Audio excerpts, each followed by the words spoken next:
Wow, you sound horrible. Yeah. I was about to say, did they give you what did they give you What good are you painkillers? on? Yeah, can you share? Well, this is the worst part. My teeth are all still intact because at the last moment they put it back to, hey, do you want to just come in first thing tomorrow morning? So, yeah. About to say, last time I got a tooth pulled, it was a wisdom tooth. It fucked me up for like a week, right? This is going to be a wisdom tooth, but for now it's still right up in there. You know what, Roz? I will stay with you to the bitter end. Alice, if you have to go to bed, you have to go to bed. This is an endurance test. I'm already going to be watching the Bruins game for like part of this. So, you know what they did? You know what they did when I got my wisdom teeth pulled is they gave me two kinds of painkillers, right? They gave me they gave you fake perks. They gave me fake Percocets, yeah, and ibuprofen, right? And the pain was really, really bad the first 2 days, and I was like, oh god, I better go for the good stuff. Give me the Percocets, right? And it didn't do shit. And I went for the ibuprofen, and that was fine. That the pain all went away, and I was like, wow, these opioids are not as good as they're as advertised, right? And I showed the pills to Liam, and Liam was like, oh yeah, these are fake. They gave you fake Percocets.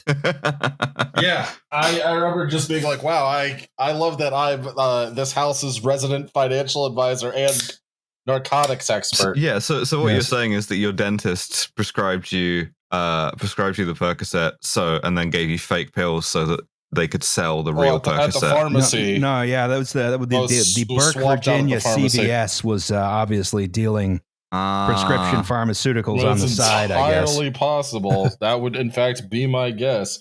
You think a bunch of CIA weirdos don't want to, catch the tail of the dragon every now and again, Roz? I was just, I think what we wound up doing is we gave it to one of our mutual friends who sold it to a bartender we knew. Yeah, because you wouldn't give him to me. Yeah, exactly. Yeah, which I thought was bullshit. Yeah, actually, I probably should have given it to you to sell to the bartender. Fake stuff is always more interesting to me than real stuff, though. Like a fake watch, I'm way more interested in. Like, I have found your watch Twitter absolutely fascinating. Oh, thank you. But genuinely, right? I would not want to own a Rolex because I'd be terrified. I'd be terrified, and I would feel like shit for having that much money on my wrist and having spent that much money. Give me like I don't know, $100, $200 fake Rolex, one that looks like kind of vaguely passable until it breaks. That's a nice time. Plus, I get to admire the like craftsmanship of the fake rather than the craftsmanship of the real thing. I use a 6th gen iPod Nano in a phone case in a case I bought off eBay because it looks like an Apple Watch, but it's just an iPod Nano on my wrist. That's my watch. That fucking rules. Thank you. I always kind of felt the same way about cars, and we're just going to derail Roz's whole bonus episode here. Just immediately. Listen, Alice is in this for the long haul. I've started drinking. Let's do this. But because I'm always like, oh, like cool older German cars, and I'm just like, I don't want to be perceived as, especially like by our fans. I don't want like. You don't want to buy a BMW convertible with the podcast money. Right, exactly. Now, when I take Roz's life insurance policy and spend it lavishly on myself that he doesn't know I took out on him. Good Lord.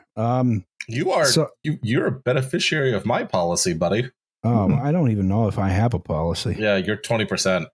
Oh, okay. Well, here is... You guys have life insurance? Yeah, I do. Yeah, yes, exactly. I always liked how my engineering, my economics of engineering professor called it. When you buy life insurance, what you're doing is making a bet with the insurance company. And if you die, you win. I always liked the reduction that marriage was just betting someone half your stuff that you'll love them forever. All right. Welcome to the bonus episode. Finally. It's the one where we don't do the introductions because you know who we are. You know who we are. Or you stole it, in which case You probably it's still fine. know who we Whatever. are. Whatever. Fine, Don't post the link publicly, please. You go on that unlisted YouTube website. Like again, like we come back to the fake Rolex thing, right? Which is the thing that interests me is not like any attempt at prohibition of anything. It's the number of distinct guys you have to talk to in order to get the thing, right? Yeah.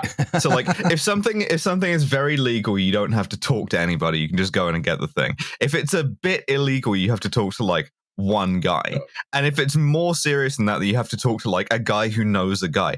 I want to pitch the bonus episodes of this podcast at the you have to talk to one person vibe of this. You got to talk to a guy. Sometimes that guy is us. Like yeah, I was about to say. Well, the fact that you're talking to one guy to get it means you're probably about the fifth of the way there to getting like a Ukrainian nuclear weapon, right? So I imagine you have to talk to about 5 guys to find that one. But like that, it's like a Kevin Bacon number, but for Ukrainian nuclear weapons. How many guys do you know who know guys who know guys who know guys who can get a Ukrainian nuclear weapon? I bet for most people it's between 5 and 7.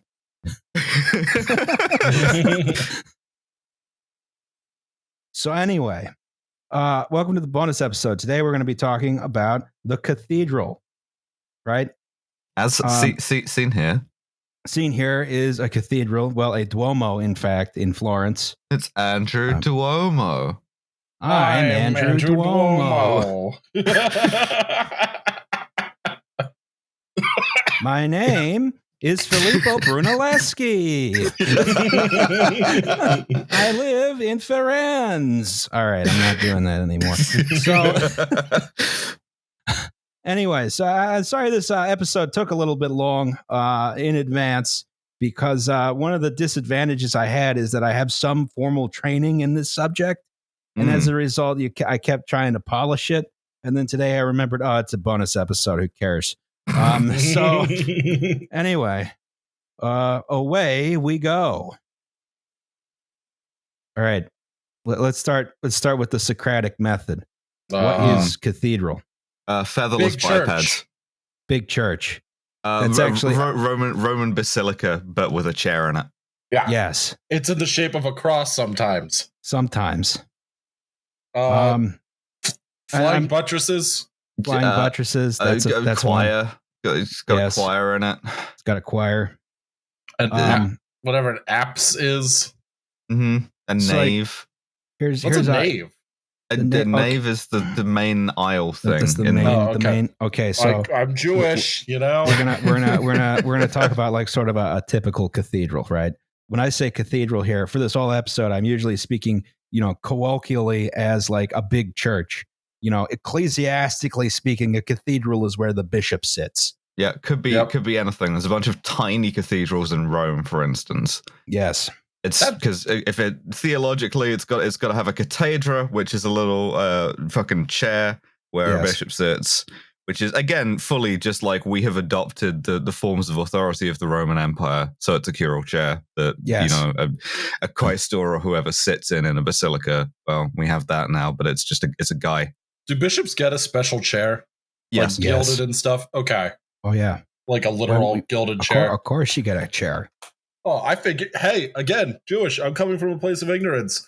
Although I did go on the William C. Anderson memorial speed run of all the European churches one summer. So, no, you have a Catholic and a Catholic apostate here on this podcast for this. So we have can you guys Latin hear the cross. fan whine from my computer? No. Okay, great. Go on. We have our this is sort of a Latin cross cathedral, big church. A Latin cross is the cross that Jebus was on, right? Okay, so you have. I guess we'll look at the big parts, right? So 1 and 2 here. This is the facade, usually the main facade, right? There's secondary facades on the transepts, and then you have the nave.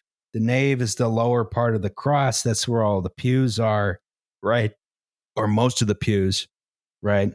the nave has, you got your main aisle, you got your two side aisles, right? Then, in the middle, there's the crossing, which sometimes the altar is there, sometimes it's somewhere else. Yeah, it depends whether a master mason in the 1400s wanted it to be like bathed in natural light or not. Exactly. Then you have the transept. That's the arms of the cross. Sometimes these are longer than this, right? There's more pews there. What about the cissept? Did you just assume my sept's gender? Wouldn't the cissept be like, if it were like upside down U shape, it would have two cissepts, right? It would go in. Yeah. That's how I think that would work. I don't think anyone's done that because also they're transphobic. Transepts are usually where stuff like vestries are, and like if you have a sort of the various administrative bits that need to be in the actual cathedral, but not like separate from it. Yes. Also, sometimes smaller little chapels too. So you'll have like little shrines. Yes.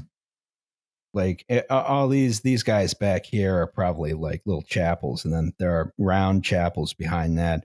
Behind the crossing is the choir, where the choir sits and they sing, right? At the back we have the apse, that's the round bit, right? And the apse is the inner bit. Around that, where the aisle curves around, is the ambulatory, right? Sometimes you have chapels behind that, sometimes you don't. I don't know what the fuck a ladies' chapel is. I don't know what they're talking about. Then, you have at the exterior. All right, so anywhere there's like a black figure, this is where there's stone, right? You see the buttresses on the outside.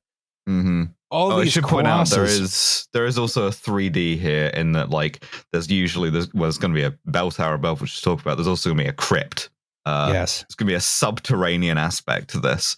That's where the dead people live. It's where the dead people live. And it's a really funny thing in English cathedrals specifically. We'll just fucking stick them in the floor. Like we won't dig a whole other thing. We will just have like a slab on the floor and it'll be like a dead guy here and people will just be walking over it. That's a load-bearing dead guy. Yeah. Poor James. Yeah. Then these X's everywhere, that shows the ribs on the vaulting, which we'll talk more about later. Fornication. Yes. Groin fornication. Oh yeah. Fucking what? Fornication. Fornix is Latin for arch. Fornication is therefore theoretically at least a way to talk about arches, and a groin vault is a kind of like a specific kind of arch pattern. Yes, the one of the most common, in fact, because it's the cross. It's the cross one, right? One of the best ones. Yeah. Okay. All right. No, just move on. Let's move on. We're gonna have more dirty words later on. Don't worry. Thanks, all right. bud. So appreciate you. This is sort of structurally speaking what the church is. How to read a big church plan, right? Ecclesiastically speaking, the cathedral is where the bishop lives, right? The bishop runs the diocese. They're in charge of all the priests in the diocese. They do. It's a hierarchical system, the Catholic Church and most of the other churches, right? Yeah, you call a bishop your grace. Yes, you do. Certain fancier bishops then get to become members of the College of Cardinals. Yes. You get to wear red and you call them your eminence, and they elect the Pope. There's like archbishops too, I think. Would you like a fun side history about why Philly doesn't have a cardinal anymore? And why is it going to be some spotlight shit? I think it was some nonce. I think he was noncing. He was not a nonce. He was just. Are you sure? Yeah. No, Chaput wasn't a nonce, dude. He was just a horrible garbage human being. Oh, okay. And he was overseeing a lot of noncing. Yeah, outspokenly homophobic, outspokenly sexist, pretty racist guy. And because when when Fran came into office, he stripped him of his whatever cardinals say and kicked his ass back down to archbishop. And then obviously we have Nelson, what's his name, Perez, So the thought is maybe we'll be a cardinal city again. But why Philly doesn't have a cardinal, even though we're one of the largest Catholic cities in the United States, is beef. It's because of beef. The Archbishop of Glasgow, His Grace Philip Tartaglia, also a very homophobic piece of shit, got taken out by COVID-19. Oh, what a shame. I'm so sorry to hear that. Just ate shit, so yeah. I mean, I don't think that's a cure to COVID. Because I ate a lot, they tell.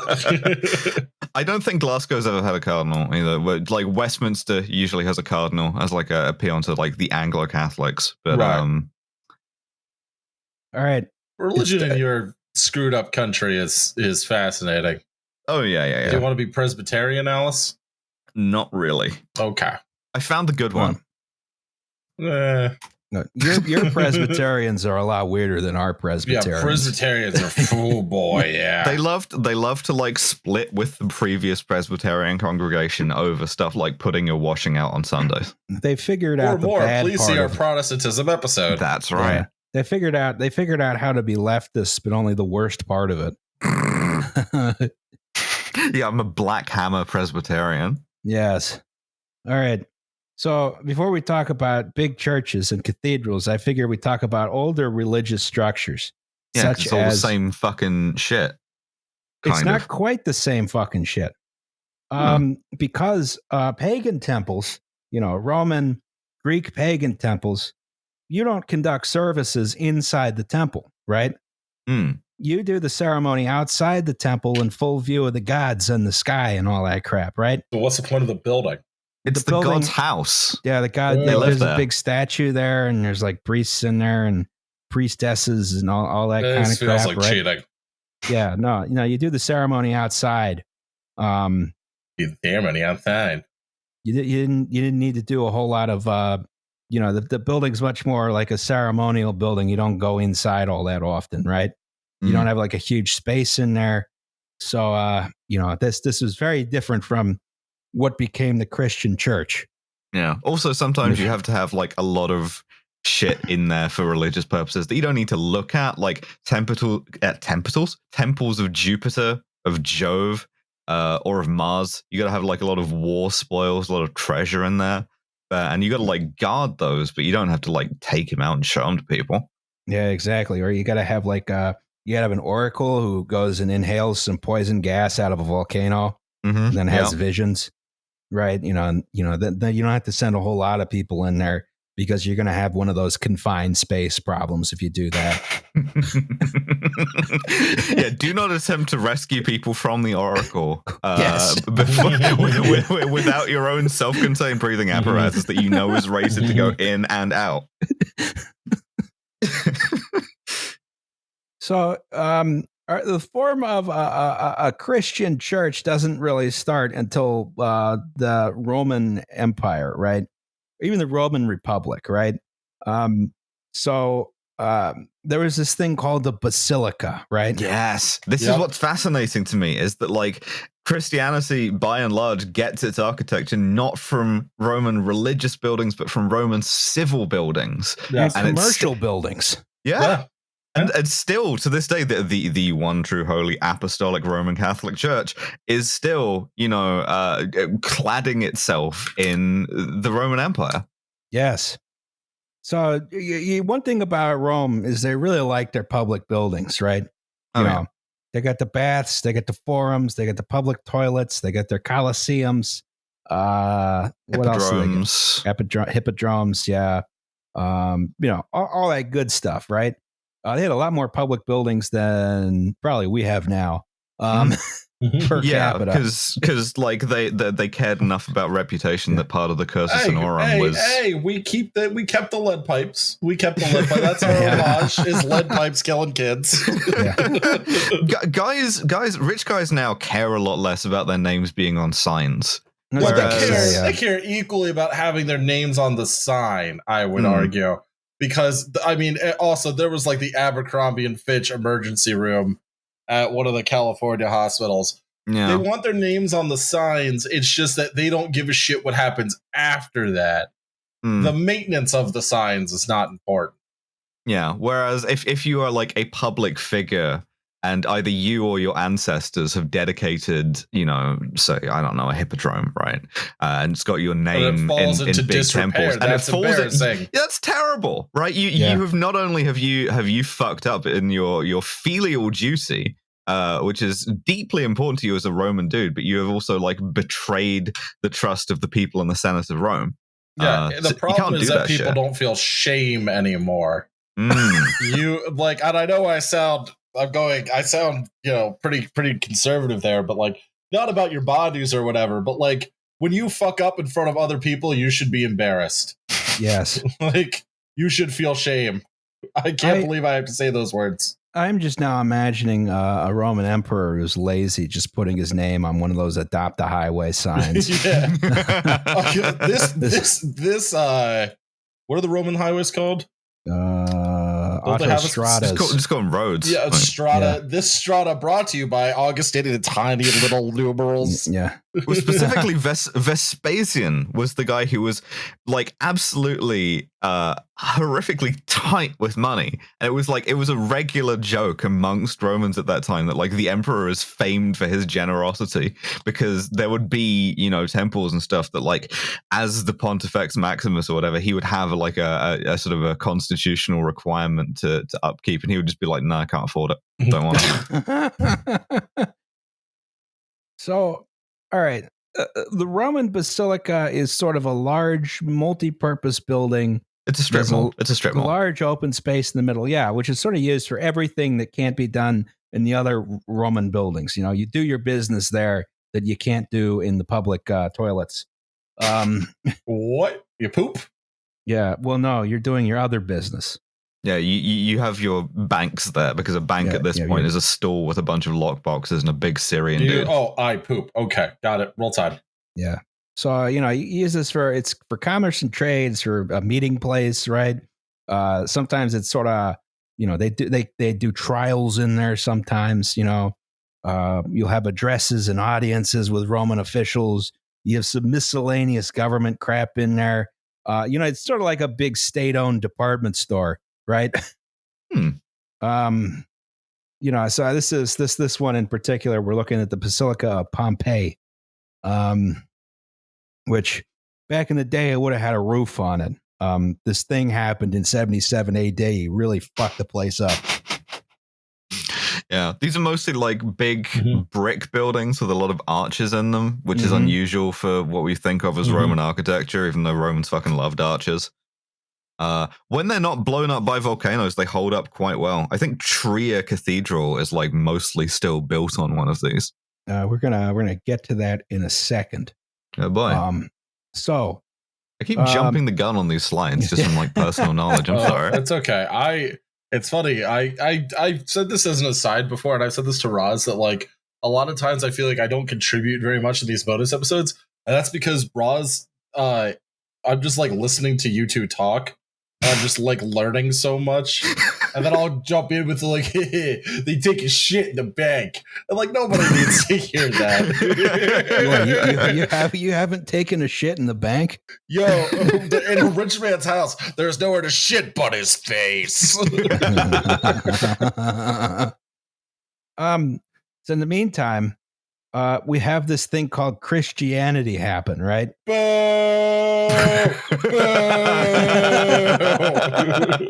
First piece of DLC for monotheism drops. Yeah, this is the first DLC. Well, not really though, because by that point there were like, my favorite thing is that there are, before we got wiped out by you people, there were a bunch of like Jewish factions all arguing about how to like suck at worshiping God the most. Early Judaism, like Second Temple Judaism being an apocalyptic death cult, is pretty interesting. But that's a story for another time. That's for the Judaism episode. Oh yeah, I was about to say we get the Herod's Temple bonus episode. All right. So early Christianity, they're still being persecuted by the Roman Empire, so they can't really build big houses of worship, right? So what do you do instead? You have a house church, right? It's some guy's house, and you dedicate 2 or 3 rooms to worship, and you go do the worshiping stuff in there. Otherwise, we'd probably hold Christian masses and services outdoors, but for this, right? Right. So, sometimes you have a very small purpose-built structure, but it's like clandestine. It's like a church speakeasy, right? What's the password? Is the thing comes out? Jesus. All right, he's cool. To get patted down before I come into the church. Make sure I'm not wearing a wire.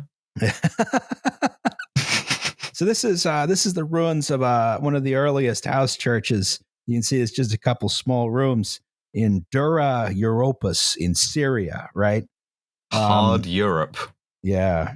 So it was excavated in the 1930s, and sometime in the past 2 years, it's presumed to have been blown up by ISIS. God fucking damn it, dude. I know. Yeah, I don't like those guys. Ridiculous. No, they suck ass. They really fucking suck. I don't like ISIS. Controversial opinion. Really brave statement there. ISIS sucks ass. Please do not behead us on the internet. Some of the first purpose-built churches are in the first Christian kingdom, which is Armenia, known to Liam as Albania. Stop it. I'm sorry, Joe. I love you, Joe.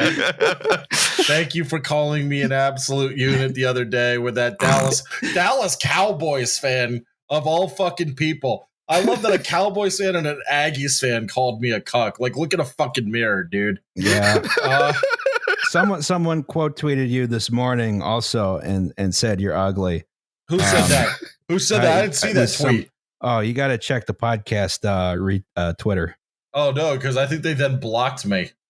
Oh, hilarious. Okay, I'm going to go look right now.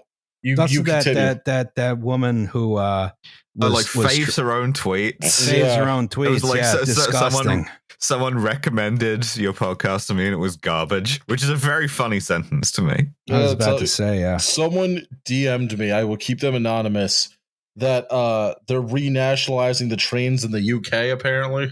Yeah, but it's going to be some fucked, financially they couldn't not, but they're going to redo it as some kind of fucked nationalism thing. So instead of calling it British Rail, right, which would be the normal thing for the nationalized rail system of Britain, they're going to call it Great British Railways. Like it's a fucking TV show with Michael Portillo. Is that like how they call our liquor stores Fine Wine and Good Spirits? Yeah, kind of.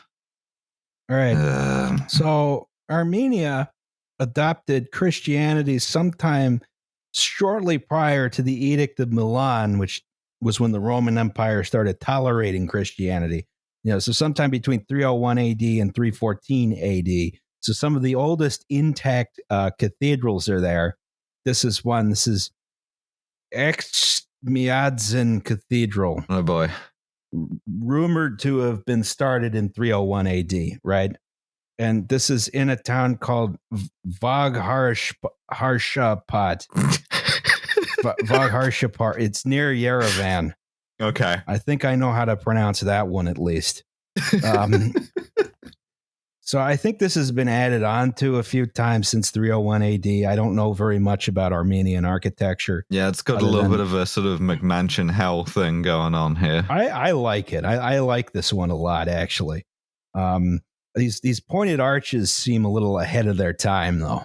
Mm. Those tweets are kind of hurtful. I'm not gonna lie to you.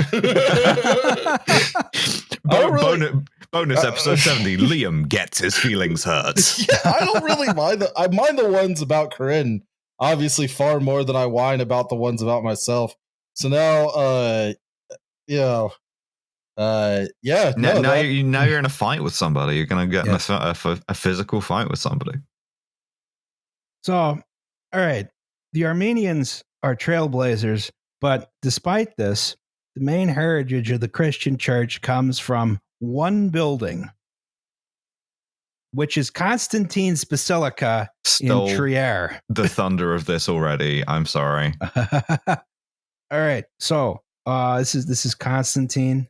Yeah, big dude. He was an actual guy, not like a head, right? had what I believe is still the largest known Roman statue constructed of himself, which kind of tells you something, right? Yeah. He was a Roman emperor. So yeah. So Constantine was the son of Flavius Constantius, right, who was part of the Tetrarchy, right? That was when Rome was split into 4 parts, right? And Constantius's part was Gaul and Brittany. So when Diocletian abdicates the emperorship, right? Should have reread these notes because I'm like thinking now I don't know what's going on. This makes sense to me so far.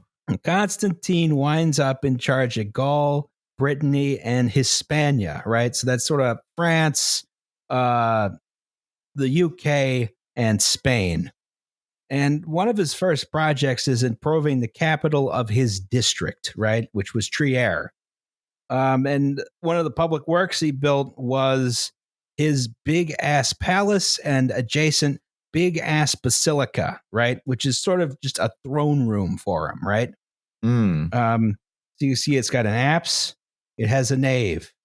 Constantine sits in a chair in the apse and he addresses people, right? Yeah, he just tells them what to do. Tells them what to do. Make giant statues of me. Here's your grievances. Make it look like my hair has like a hemline. Yes. I wonder how long these Roman emperors spent on their hair each day. Well, you got a coif, bro. They would have had a slave do it, but like, yeah. Yeah. So, all right, this is finished in 310 AD. Now, Constantine does a whole bunch of stuff, right? And in doing a whole bunch of stuff, he becomes emperor of Rome proper, right? Yeah, he makes war against the fucking Tetrarchy, and yeah. Yes. I wrote a whole bunch of notes here detailing it, and then I was like, that's too much information, and deleted it. He becomes Roman emperor. And along the way, after a long period of persecuting Christians and stuff. I have responded to the tweet. Oh, God. Boy. Oh, it's hostile, baby. Oh, boy. Yeah, and it's on the podcast account, but I didn't say anything too cruel. After a long period of persecuting Christians and stuff, Constantine decides, well, actually, Christianity is fine, right? He also invents the Chi-Rho, the big PX thing. Yes. He was directed in a dream to overcome the forces of one of the Tetrarchs, Maxentius, by just put a big PX on all of your shields, and does that, wins. Also gives us the phrase "in hoc signo vinces." In this sign, I conquer. Ah, there you go. I conquer. Thou conquerest. Follow your dreams. Yeah, exactly. Whatever fucked up shit you do in your dreams, just do that the next day. Yeah, and that's why churches have a PX sign in them. Is because of this one guy had a dream. So and then later Constantine, of course, converts to Christianity, and after a long period of being persecuted by Romans and stuff, the Catholic Church decides, well, actually, Rome is fine, right? And slowly, the Christian Church and the Roman state become sort of one entity, right? There's a fascinating sort of merging of bureaucracies. Yes. And as part of this, I mean, even sort of a development of bureaucracy, because the Christian Church hadn't been so bureaucratized yet. I mean, there were still... Then they discovered the gloriousness of many layers. Yes. Yeah, exactly. I mean, there's still a lot of wackos preaching all kinds of Gnostic bullshit. I think we need to have between 4 and 6 councils about this. Exactly. But as part of, the sudden legitimacy of Christianity arises the problem of how to build appropriately scaled churches, right? Yeah. Because prior to this, they've just been taking over vacant Roman buildings where they can get them, which includes like baths, yes, fucking basilicas, water cisterns, just anything, you name it, anything you can cram a lot of people into. And Constantine realizes there's a solution. What if we just make all the churches look like my big stupid basilica and just replace the throne with an altar? was not a guy given to like small ideas. Constantine. I was about to say, yeah, he's dream big, baby. Pretty good at his job, all things considered. Bigger, darling. So yeah, this is where the cathedral form begins. And a lot of these early like basilicas, right? Not a lot of them survive, of course. The best examples like Old St. Peter's, they were demolished, or some of them were renovated in later years, so they were completely unrecognizable as early basilicas. A famous one, of course, being the major papal, patriarchal, and Roman Archbasilica Cathedral of the Most Holy Savior and Saints John the Baptist and the Evangelist in Lateran, mother and head of all churches in Rome and in the world, also known as St. John Lateran. It's St. John the Lateran, which is the Pope's church. That's too many words. It's the Pope's church, as Bishop of Rome. That's where his Roman cathedra is. Yeah, and that was put up basically a couple weeks after Constantine took Rome. They put that one up real quick, and it's still there. But they did a Baroque renovation sometime in like the 1600s. So you walk in, it looks like this beautiful Baroque church, and not a Roman basilica, right? That pretty early on, these basilicas, as they need more space, they gain aisles. They gain what's called a clerestory. You see this upper row of windows. That's a clerestory. Someone in the comments of a podcast a couple months ago We've all got our own wars to fight. Yeah, clerestory. Tried to tell me no. It's the word clerestory comes. I said clerestory comes from it's a clear story, right? There's no floor there, so the light from the upper. So it does what it says on the tin, basically. Right? And they said no. Clerestory comes from a word from the church, which is clerestory. And I was like, well, where does that come from? Right? Oh, it's a clear story. It's not a clerestory. It is a clear story.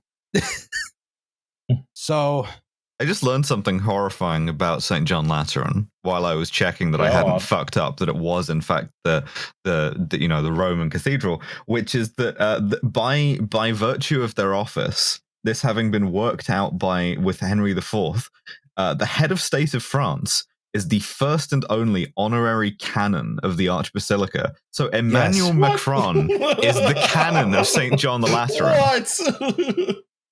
What? What's the range on that canon? Yeah, I have to go to the city of Rome to go sweep the fucking aisles because due to a thing that like a king did in the 15th century, I am now like every once in a while. I'm now a verger as well as the president of France. Everything about Rome is incredibly fucked up. I enjoy that place a lot. So first live show in Rome. In Rome? Oh, that'd be fun. God. Visa controls. So, well, the EU is welcoming back visitors. I'm fired up from hate tweeting. 100% back. I do like the idea. I was talking to Corinne about this, about like live shows, and she's like, "Oh, we could take a vacation," and I'm like, "Yes, to beautiful, romantic Glasgow, Scotland." That's right. To see. Apparently, also you have to come here. Because two of us live here and one of you lives there. Yeah, that's Occam's razor. Plus, like Glasgow, I don't know. It's got a lot of. If you like the experience of walking along broken glass and having that crunch, I live in Philly, man. I was about to say Twin Cities. We have a lot of. I was riding my bike yesterday with my friend June. We were shout out to June. It was absolute babe. And we were riding along the 22nd Street bike lane. Oh, did you get thumbtacked? Yeah, we got thumbtacked. Both of you got thumbtacked. No, just June got thumbtacked. I have good tires. Evasive maneuvers. We didn't realize we got thumbtacked until the next day. Or excuse me, until later. Until we got to the turnaround point 10 miles from home. So come to Philly. Get your bike thumbtacked because we live in a city full of psychos. All right. So anyway, okay, so this is an example of an early Roman basilica church. This is Santa Sabina Yep, Mother Church of the Dominicans. Oh, yeah. There's a nice orange grove right next to it. There's some really nice views of the Vatican from there. Also, you can get a beer and just sort of drink it in the orange tree grove. It's great.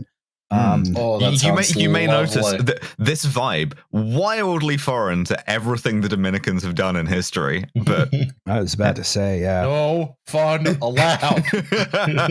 No fun zone. Oh, who's the other ones I have beef with? Oh, the Augustinians. I kind of like the Dominicans. With many Christian. Orders, Christian orders. Well, the Augustinians founded Villanova. They won't shut up about it, so you know. I kind of like the Dominicans. I kind of appreciate an absolute lack of moral flexibility at any time. You gotta sort of admire it, right? Like, you gotta admire just this dedication to being like, God hates fun. It's actually more miserable in heaven than it is here. Yeah. Like, you have the Franciscans out here trying to be Jedi who are just like, I let birds land on me. I'm totally at peace with myself. I have a sense of humor, and I think God has a sense of humor too. And the Dominicans are like, no fun. No fun. Fuck you. Back in your box. So this is your classic basilica. You got two stone walls held up by columns, which have arches on them. Most of these columns were probably repurposed from Roman pagan buildings, right? The roof is a flat. There's a flat ceiling. There's a timber framed sloped roof on top, right? And these basilicas are sort of typical of what you might characterize as a sort of long, slow decline in Roman construction practices, right? Roman buildings got less complex over time, really starting from Constantine. You don't have imperial decline and fall. The logistics starts to break down. You can't get the brick anymore. Your arch guy has been robbed. Yeah, your arch guy you can't get. Your vaulting your guy. Arch guy's cart has been thumbtacked. Yeah, exactly. You don't have much concrete in these. You don't have really domes. I mean, there's a half dome here in the back. And that sort of decline in. I propositioning a girl on Tinder for half dome. Half dome got me acting unwise. Thank you. So this is your basilica. Your early Christian basilica is a lot less complex than earlier Roman buildings. Is my point. And so this, it sort of continued like this. Now there was one particular church. The Constantine Church of the Holy Apostles in Constantinople. Jesus Christ, man. Brevity at some point would be welcome. Where they needed some extra seating, so they added transepts, right, around the altar. And then someone was like, hey, that kind of looks like a cross. You got to call it the whole thing. You got to call it the Constantine Church of the Holy Apostles, because if you don't, you're going to get it mixed up with the Constantine Church of the Holy Sepulchre. It's too many. So, and some of these churches wound up with towers. That becomes more prominent later on. Now, the Constantine Church of the Holy Apostles, of course, the first church with transepts. After the fall of Constantinople, it briefly became Istanbul's main church, but then it was falling apart so badly that the bishop of Istanbul at that point was like, "I'm moving somewhere else." And I'm taking my ball and I'm going home. Yeah, and it was demolished and was replaced by the Fatih Mosque. Hell, Mr. Bond. Just gonna, What? Yeah. All right. Hey, Alice. Hey, how's it going? Roz. Yeah. Guess what, Roz? Hey, remember when you wanted to go here but didn't, and I did? Yes. I've been here. Roz has not. Then I took a picture at the Istanbul train station to taunt him. Yes. So first it's a church, then it's a mosque. I think it's gonna be very funny if I just go to Istanbul and then people are like, "Have you been to a mosque yet?" And the first mosque that I go to is the big one. Is the Hagia Sophia or the Fatih Mosque? Yeah. How do you say Hagia Sophia? Yeah, the Hagia Sophia. Hagia Sophia, yeah. Is that really how you... That's really how you say the Hagia Sophia. Dude, yeah. Oh, boy, I'm embarrassed. You know that Joe Kasabian syndrome where you only read words and never hear them? Yeah. And then maybe I think you call it's unfair Armenia, for you to call. I think it's unfair for you to call out the Joker Sapien syndrome, given that he's the victim of it. I was about to say. Hey, they named it Lou Gehrig's disease. All right. So Rome was partitioned into two parts: the Western Empire and the Eastern Empire in 395 AD, because it was really big and difficult to manage, and the Eastern Empire had all the good stuff in it. A lot of people who, like British historians, start writing about the decline and fall of the Roman Empire when they're talking about the Western Roman Empire, because it is inconvenient to them to ignore that the Eastern Roman Empire, which is a bunch of dudes who have emperors and who call themselves Romans, are just hanging out in the new Rome, Constantinople, for the next, give or take, 1,000 years. Yeah, exactly. Right. It just keeps chugging along. Right. You're in the West. Western Empire is like pretty much kaput by 476. Their political system changed, infrastructures, failed, not maintained. Right. The world gets more disorganized. There's some fun climate change. Yes. And then you get all of the like cool paintings of like the sack of Rome, where the Vandals just come in and just like destroy everything. Yeah, so in that side of the Roman Empire, especially with the population declines associated with it, there's not a huge need to build a lot of big, cool buildings anymore, especially since there's so many busted up big buildings left over from the Roman Empire. You get to live in some ruins. Yeah, exactly. The old term for this is, of course, the Dark Ages, right? Refers to a paucity of sources, rather than a process of intellectual decline. Yeah, I don't want to make Dr. Eleanor Yanga mad at us. Please come on our podcast still. Yeah. So, but the Western Roman Empire, there's sort of a decline. In the Eastern Roman Empire, things are still chugging along. So here's the Hagia Sophia, built as a Christian church in Constantinople, now Istanbul. This was a typical Roman building, right?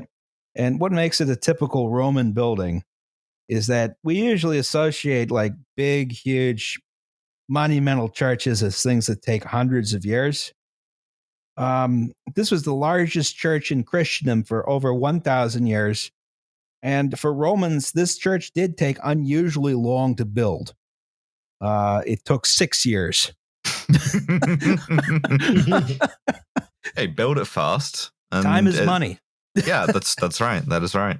The Romans' big thing was they built everything real fucking fast, right? Easy to do with slave labor, Roz.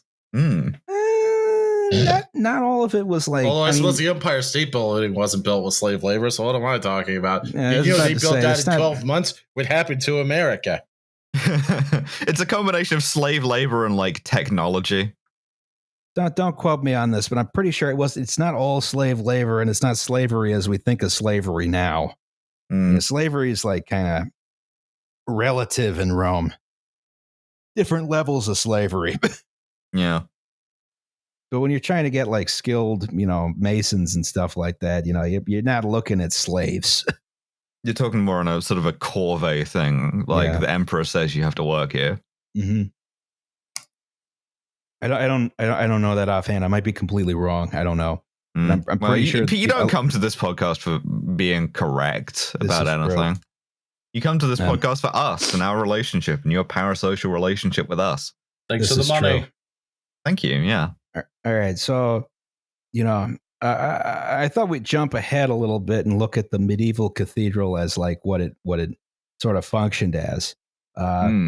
I didn't think we were going to jump ahead. I think this slide is just in the wrong place. It's sort of an introduction to like how medieval cathedrals were built, because maybe I should have gone through like Aachen or something like that. And basically, you start with an arch, and that arch gets pointier, and you add more stuff to the pointy arch, and then you keep doing that until you have fucking a big wedding cake building. Well, the way you want to sort of think about this is we should compare it to the modern American system of welfare, right? Okay, so we have a welfare system in the United States made of several parties, the largest of which is the Department of Defense, right? They distribute welfare payments paid for by tax dollars to various corporations like Lockheed Martin, Northrop Grumman, Boeing, Raytheon, so on and so forth, who take a cut and then distribute the payments to their employees across the country, right? As a side effect, they supply the Department of Defense with weapons, but this is not the main purpose, right? So the medieval church sort of works the same way, right? But instead of weapon systems, the contractors delivered cathedrals. Mm. So everyone tithes to the church. The church 1/5 of your income. Yeah. The church takes a big chunk. Impressive. But it's a flat tax too. Yeah. Oh, we're the flat tax nerds on this one. Yeah, 25, 25, 25. Or excuse me, 20, 20, 20. Everyone's tithing the church. The church takes a good chunk. But, you may decide at some point, we got a whole bunch of money. Let's try and build a cathedral, right? Yeah. And this is useful for internal politics because it's the kind of thing that makes your bishopric more important than somebody else's bishopric. Yes. Kind of thing that might get you promoted to archbishop or cardinal. Yeah, and it keeps your people occupied, right? Yeah, it also brings in money, especially if people are willing to do pilgrimage to it, and then you can sell them shit. Yeah. So indulgences being the main one, but a bunch of other stuff too. And you had a potential problem in the future when you finish the church, but that's 2 generations from now problem because these things got built really slowly. Mm-hmm. Oh crap! The last guy who delivered a church really promptly in the former Western Roman Empire was like Charlemagne, I think. Big Charlie. Yeah, Big Charlie. But you had some problems with building these churches very slowly over a long period of time. Number one was the plans, right? You drew up the plans on parchment, which was rare and expensive. That meant there was only one set of drawings usually. Cool. Okay. Which you have to share among like a crew of hundreds of people. Sometimes there's like a model of the finished building. That's like all you're working on. You have highly skilled builders, but they're also illiterate, right? So you can't convey any of your nothing's changed.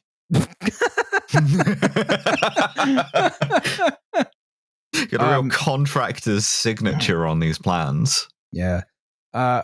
Materials. This is interesting. I didn't realize this until I was researching. A lot of cathedrals were built with materials that were actually quarried far away, not from local materials. They had to be brought in by horse and cart or shipped. Ideally, you would bring them in on a boat. It's a flex, but also it's a way of making the building visually distinct because, you don't really paint a lot of stuff. The way that you make it a different color from every other stone building in the city is to make it out of a different stone. Yeah, and then for your roof, usually had to bring in a lot of big, dumb timbers. Those are from Scandinavia, right? Hell yeah. A lot of times you would run out of money and you have to wait, to build the next section. You have a short supply of labor if you're in a small town, right? Your tech isn't super great. Obviously, your tools break a lot. I'm still thinking about labor because, you got a lower population. Yeah, more people are fucking dying in infancy or in childbirth, and also you're killing people all the time. Oh yeah, all kinds of people are being killed in all kinds of. You're falling off the side of this. Yeah, it's not so much exotic ways. It's mostly fall hazards. You're getting crushed by a cornice or whatever. I don't know what the safety briefing was like before you went up on the side of the cathedral. Yeah, so 3 Hail Marys, 1 Our Father. And hope that you don't have too much shit in your shoes. International. Yeah. So your tools break. You have very primitive scaffoldings, right? You can't. It's not Minecraft. You can't bring a bunch of stone up to the top of the church in your pocket. You need the crane with the guy in the hamster wheel who raises stuff up. Some people think that's a horse. But you'd have to haul the horse up there somehow. Yeah, it's a guy. It's just a big guy. It's just a guy in the wheel. Yeah. And if he doesn't run fast enough, then the crane and the stone are going over the side of the fucking cathedral. And as much as there's incredible advances in stonework in the medieval period, right? Your architects and your master builders who went around to travel and study completed cathedrals are sort of working on colloquial knowledge, right? There's not like they don't have math to back up any of the stonework, right? We actually consult a goat sacrifice. Yeah, colloquial secret knowledge. All of these guys are forming guilds, guilds where they like hang out and trade sort of certain sort of initiatory rituals of how to make arch stay up. And it's them and the Jews. No, seldom do two men of the same trade meet other than to concoct a conspiracy against the public. And so these like same with podcasters, so these stonemasons are just like, in order to learn how to make an arch that stays up, you have to like put on this cool robe and like do some chanting with us. I just want to, while we're talking about podcasters meeting, I want to thank each and every one of you, even if you aren't a Patreon.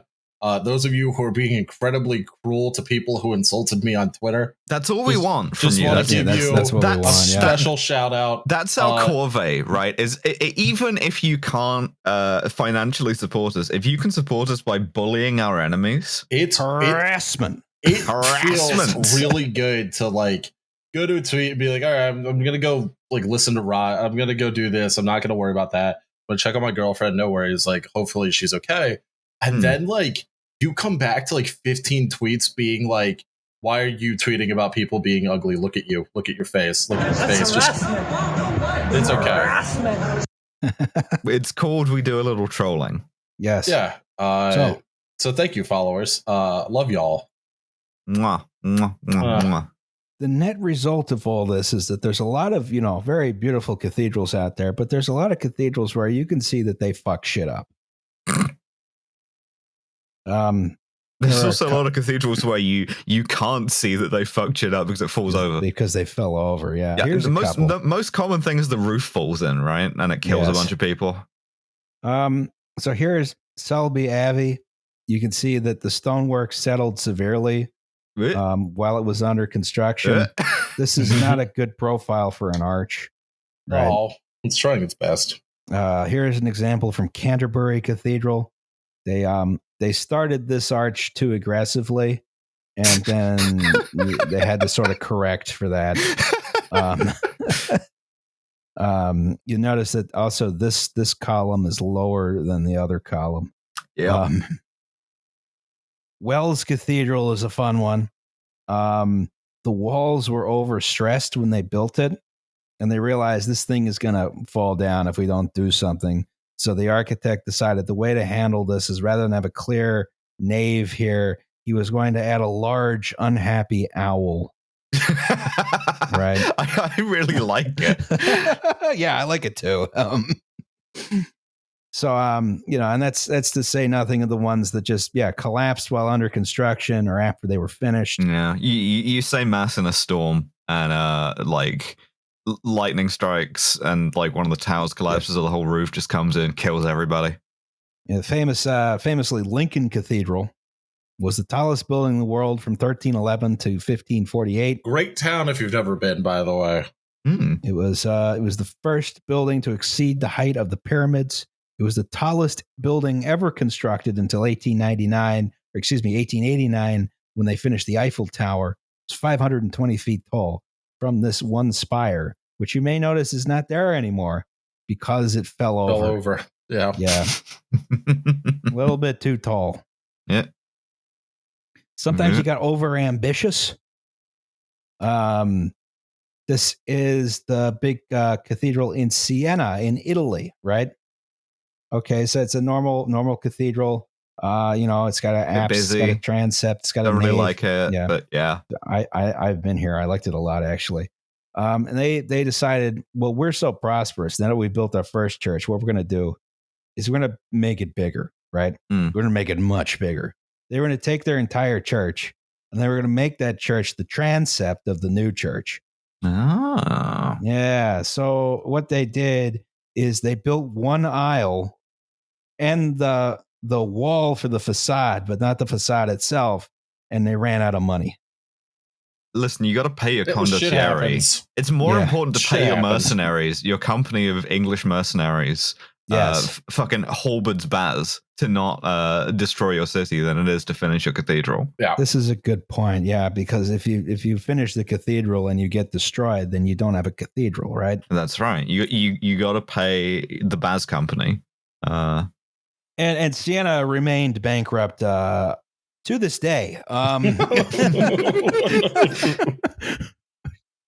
So it is. I mean, they make a bunch of money off of tourism now, but that didn't happen until recently. It's one of the reasons why it's so well preserved. It's economically depressed Italian village. No one builds anything. No one tears anything down. So, all right. But during like the immediate post-Roman period into, really into like the 1000s, 1200s, we see some major advances in stonework. And this was by doing away with rules about Roman architecture, right?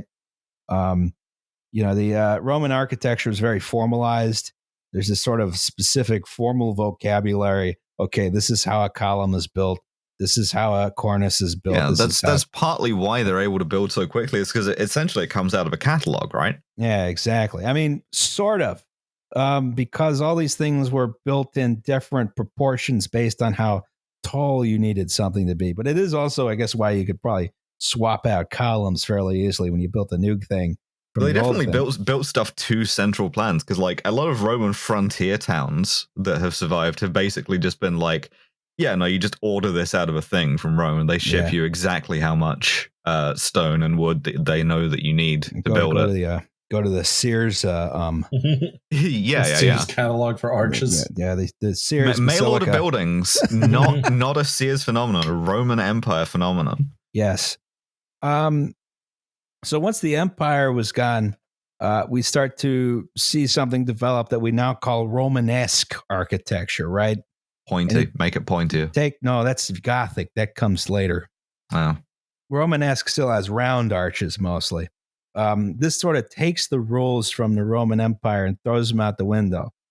So we can suddenly start saying columns can be any size, any proportion. You have weird archways compared to a Roman archway. You can see we have our arch with several arches in it. And it's, you got this pointy bit on top.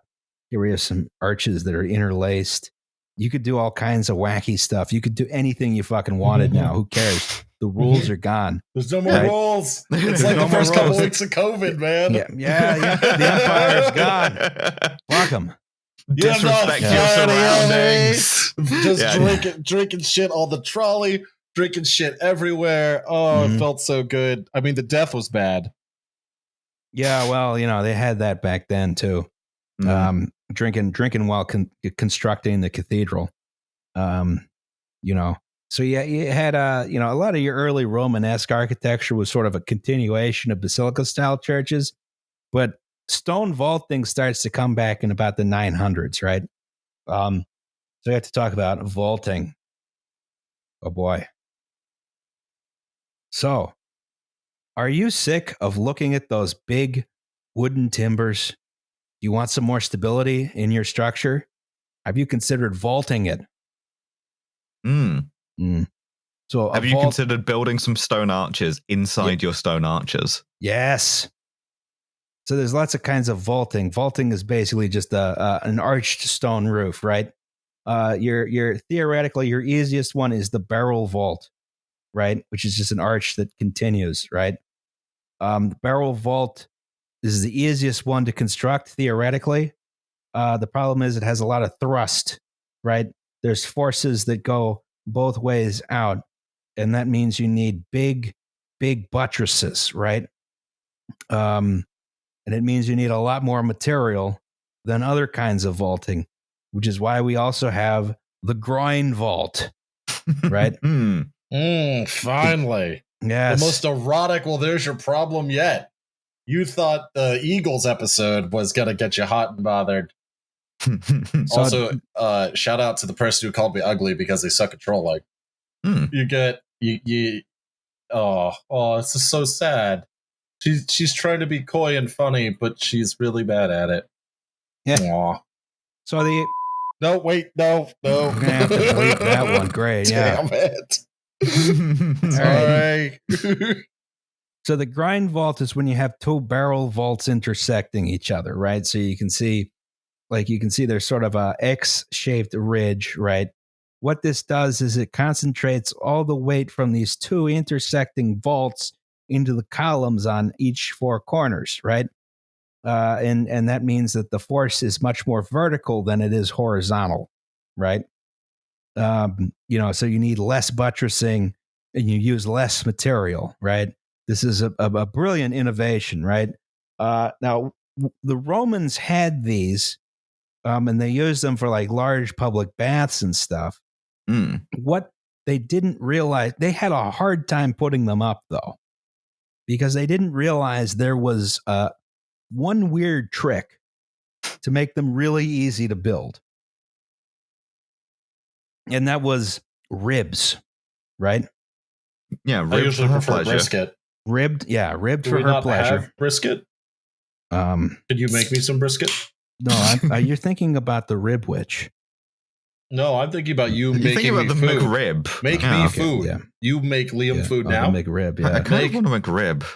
Oh, do they have McRibs over there?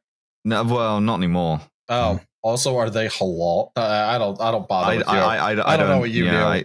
I choose to not answer that question. I mean, it doesn't matter, right? Like, I will be dead in the ground before they take my bacon cheeseburger away from me. Carry on. Sorry about telling. You know what? I'm not sorry. So there's a bunch of Roman public buildings that had groin vaults, right?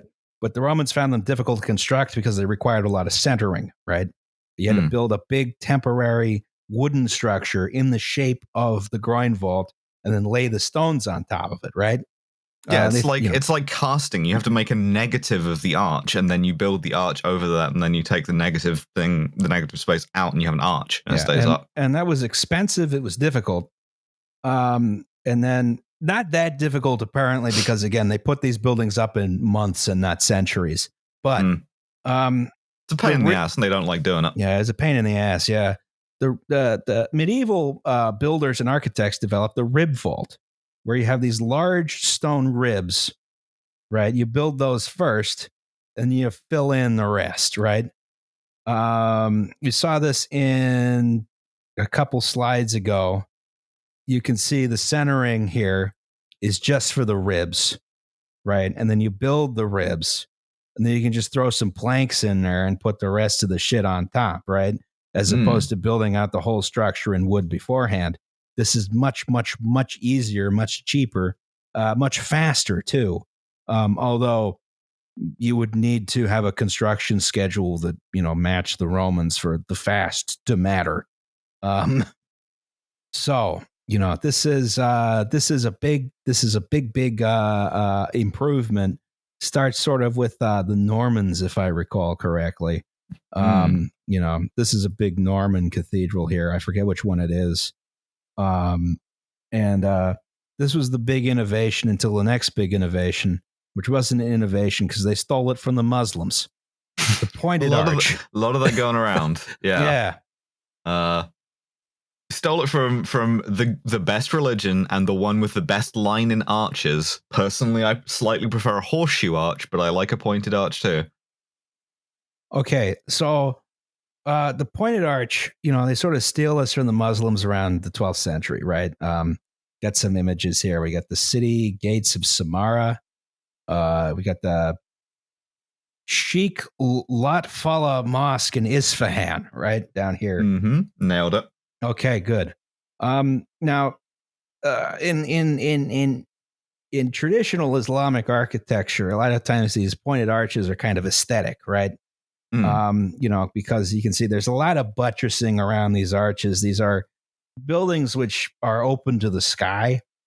These aren't like the pointed arch is not necessary structurally, right? Yeah, you can tell they're ornamental because if you look at the bottom left one, you have a lot of muqarnas there, which is the honeycomb vaulting on the inside. Oh, those are cool. Yeah.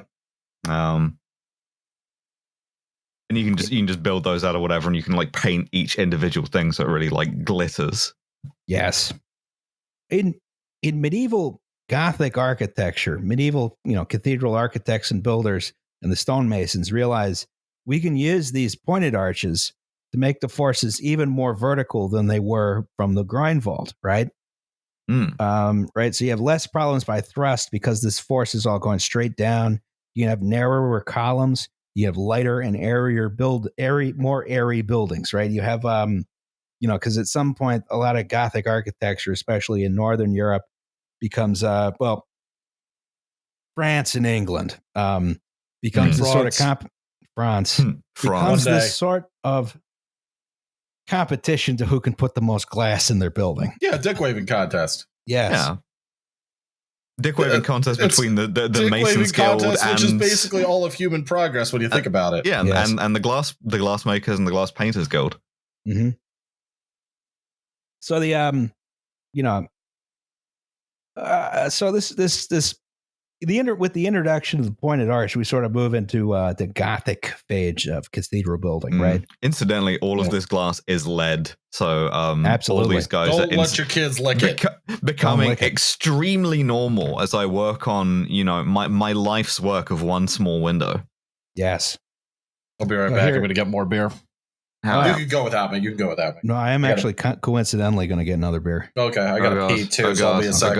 You're on your own. You're on your own. No, fuck, shit, fuck. It's the apocalypse, the Alpocalypse. Oh god. Because your name is Alice? Yeah, that's right. That's my name. How's it going, listeners? I'm so glad that these two have left me alone to like just fill air, and also to know that because we don't edit this podcast, we edit out the actionable threats mostly. That all of this is staying in, and I just gotta fill time, which is fun. You ever heard of cathedrals?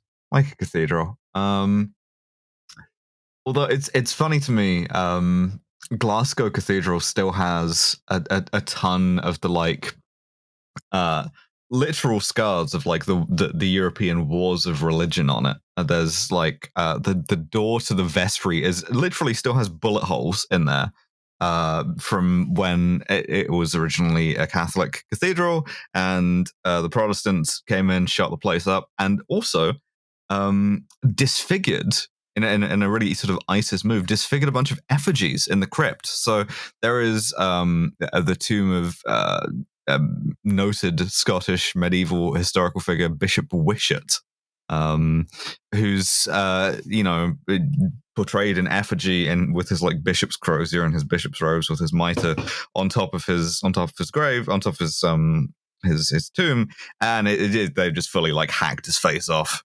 I came back. Oh, cool! I was just talking about Glasgow Cathedral. Oh, nice. I related the two things that I know about Glasgow Cathedral.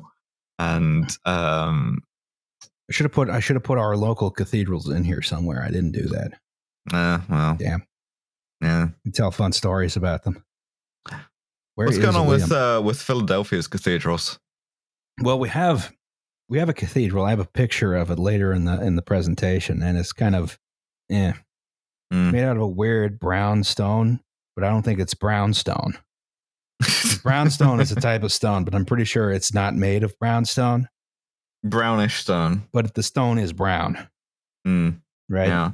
Glasgow Cathedral is fun because it's like you expect there to be two big towers up front and they just never There's like a vernacular kind of Philadelphia and Baltimore church, which is interesting. They're all Gothic churches made of Wissahickon schist. And they're like, there's a billion of them. And every week someone tears one down and people get mad about it. And I've been mad about it too. So yeah. So, we're back, right? Another big innovation in the Gothic cathedral is the flying buttress. Okay. So one of the things you got to remember about, fundamentally, what these big churches are is a very elaborate system to hold up a very thin wall and only from one side. Yeah, so you have the maximum space on the inside. Yes, exactly. So this is Notre Dame, right? You can see a big flying buttress here. I believe this is a sketch from Violette Leduc, who we'll talk about later, sort of showing the buttressing system. And I'm not sure if this is a different section of the cathedral or not. I don't know. I don't understand any of this. So anyway, or maybe this is only the first two stories. So the flying buttress is a way that you can do away from the really big, thick stone buttresses, right?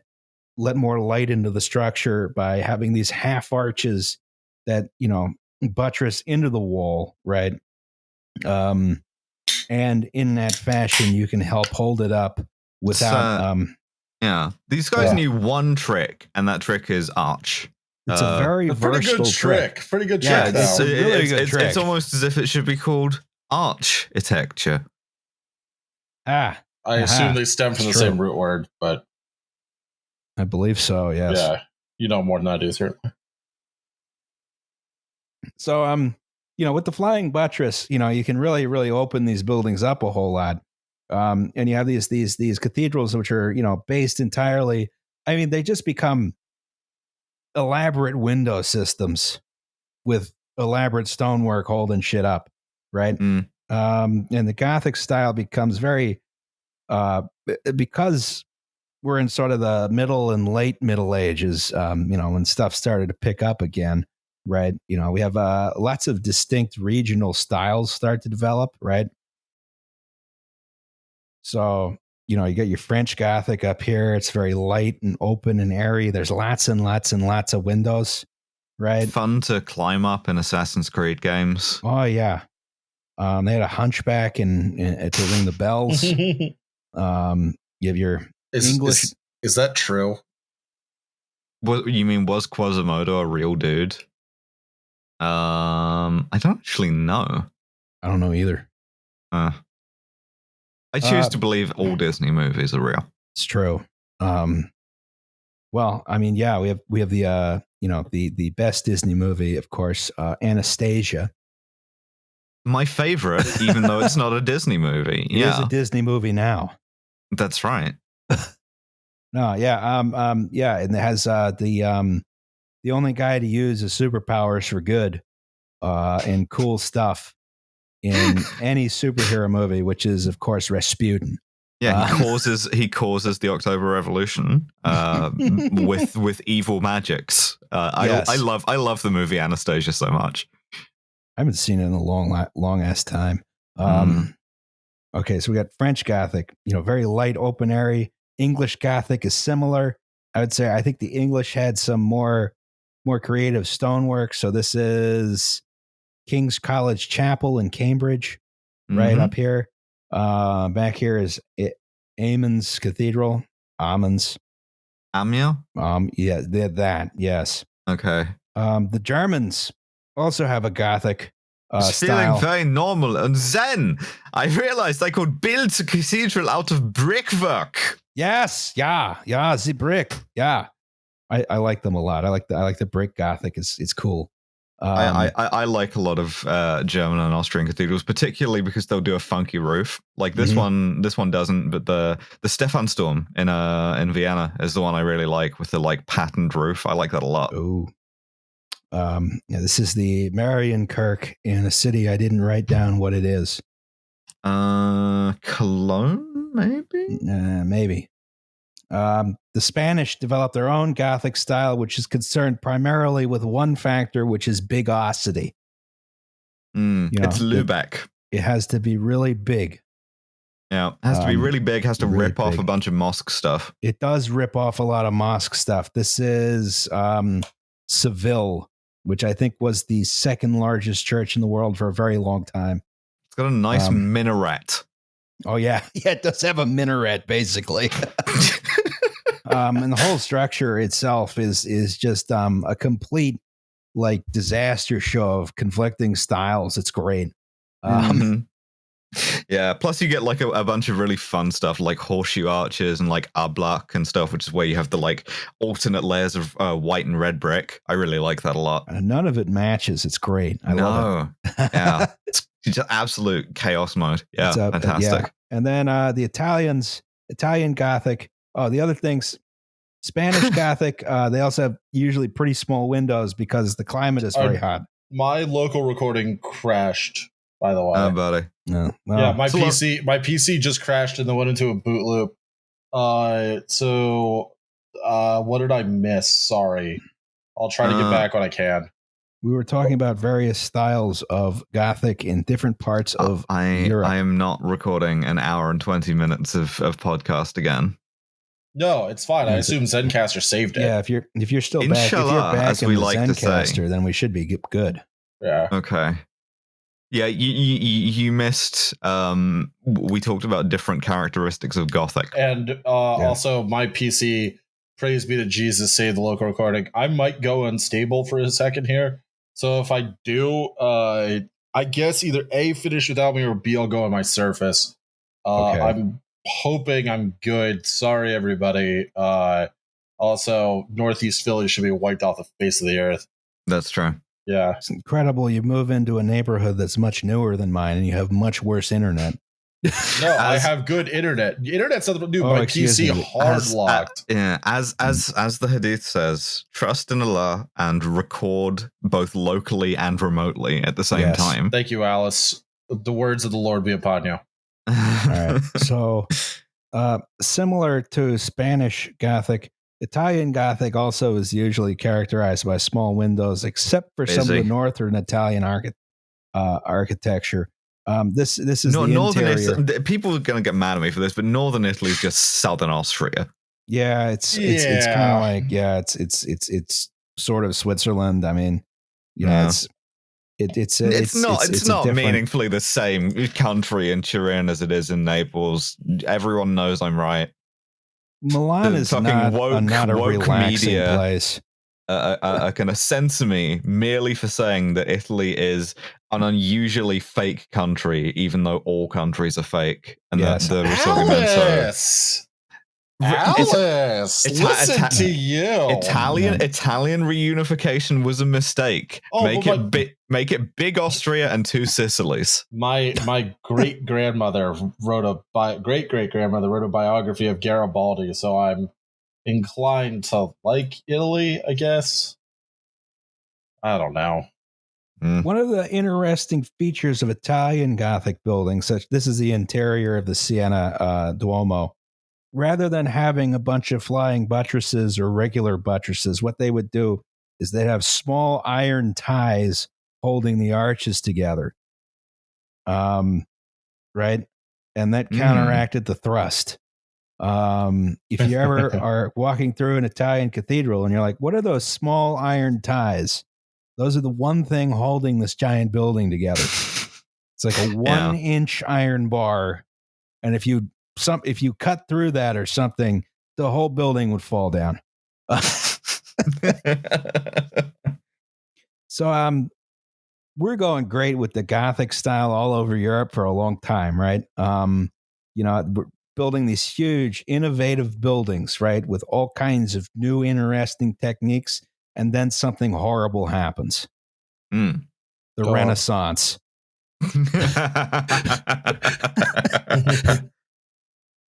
Fucking stupid. Oh, come on, man. We thought it was a great cultural leap forward, but architecturally, we invented the Starchitect. Yes. Oh god. We invented the black turtleneck at this point, and dudes started wearing them and going, okay, what you want to do is you want to put the stone here and here and here and here. Oh, go ahead. I was gonna. They all sounded like Bjarke Ingels.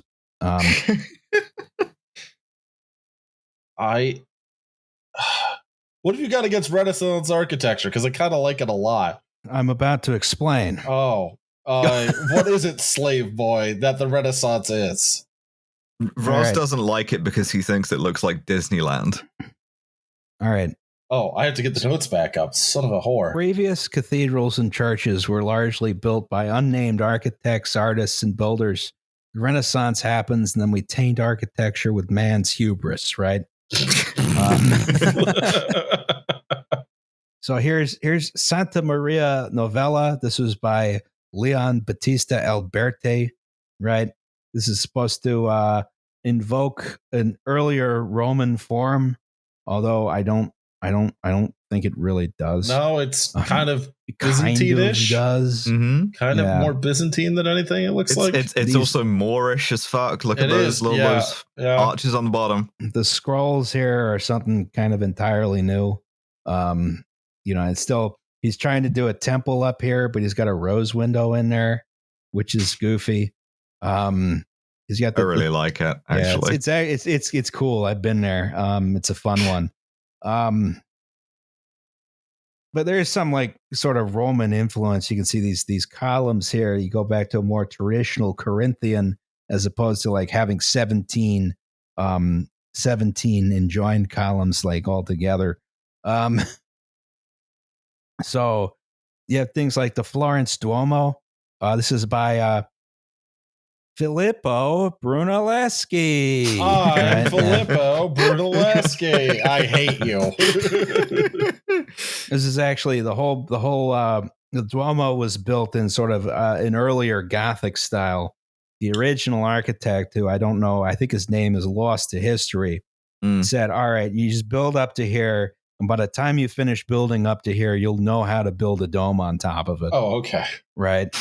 I like that. I like baptism by fire. Yeah, it's like carbon capture. You better have a way to figure this out by this point. We assume you have, because if you haven't, this whole thing's coming down.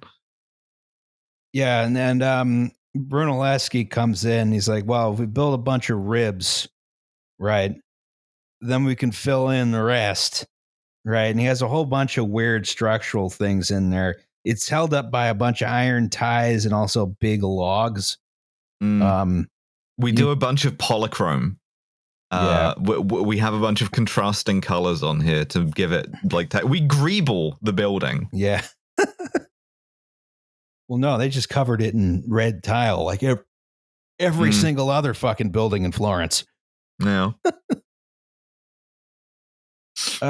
You have architects who start to look backwards to Roman forms, right? Because they have Roman forms of architecture, not Roman forums. Well, I guess also Roman forums, right? Because they have more access to some of the Roman literature, because I guess someone brought it back from the Byzantine Empire, which was still no. strong. That's not what happened. The reason why the Renaissance happened, well, if you have to pick one reason. And the reason why the Dark Ages ended is because, unlike European scholastics who are arguing about how many angels could dance on the head of a pin, the people who were the people who were preserving and translating the works of Greek and Roman writers were Muslims. And that process of cultural exchange with Muslim civilizations, most notably in Al-Andalus, allowed Europeans to retranslate the stuff from Arabic, which had been translated from Greek and Latin, back into their back into their Vulgate language. Muslims also gave us algebra. Therefore, you do not owe them respect. No, algebra is fine. It's algebra 2 that sucks. Oh god, or linear algebra. But just like, guess what? Remember calculus now? The line's moving, motherfuckers. Right, no. So the worst class in high school mathematics is algebra 2, because there's no reason to exist. No, that's fair. Just do calculus. Just go straight to calculus. Trigonometry shouldn't exist either. You should take algebra and then you should go straight to calculus. As long as you get it conceptually, it's really easy, right? There's these two classes that have no reason to exist and serve only to make people stupider. Algebra 2, trigonometry. I don't know that you necessarily like geometry is at least interesting, but honestly, you could start teaching a lot of these mathematical concepts earlier. People would understand shit better. That's my calculus rant. it's a lot easier than people make it out to be. It is. It is. Also, I should point out, but I lose my smug superiority. My feeling of smug superiority that way. So X squared is 2X. Done. While I'm crediting Muslims with the Renaissance, I should also credit the Jews, because thank you. No Christians knew how to translate Arabic into, say, Italian, right? What a lot of people did know how to do was translate Arabic into Hebrew, and a lot of biblical scholars knew how to translate Hebrew into like Italian or Spanish or whatever else. But without that intermediate step of largely Jewish translators translating Arabic works into Hebrew, you wouldn't have been able to do that. So you're welcome. Yeah, basically, Roz, you're welcome. It's us too. Yeah. All right, listen. All right. Hey, it's time to announce it. It's the podcast coup. Alice, you go for the legs. I'll go for the head. Welcome to Well, There's Your Problem, a podcast without slides. I'm Liam Anderson. That's Alice Caldwell Kelly.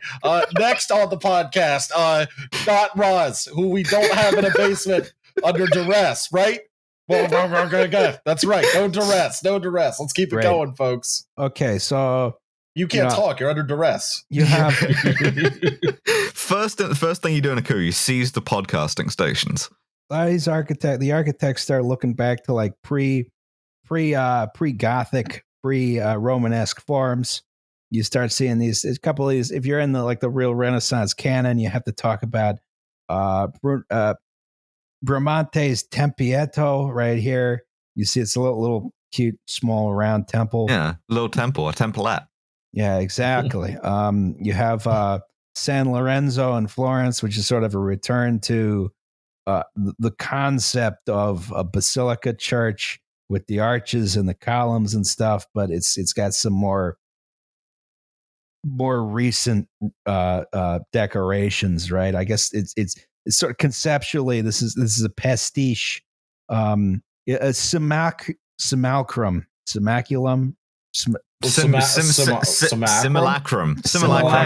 simulacrum. I've never said that word before. No, that's a simulacrum. It's Disneyland. It's like you're in Basilica Land. Yeah. There's a regular car reviews video that explains it really well.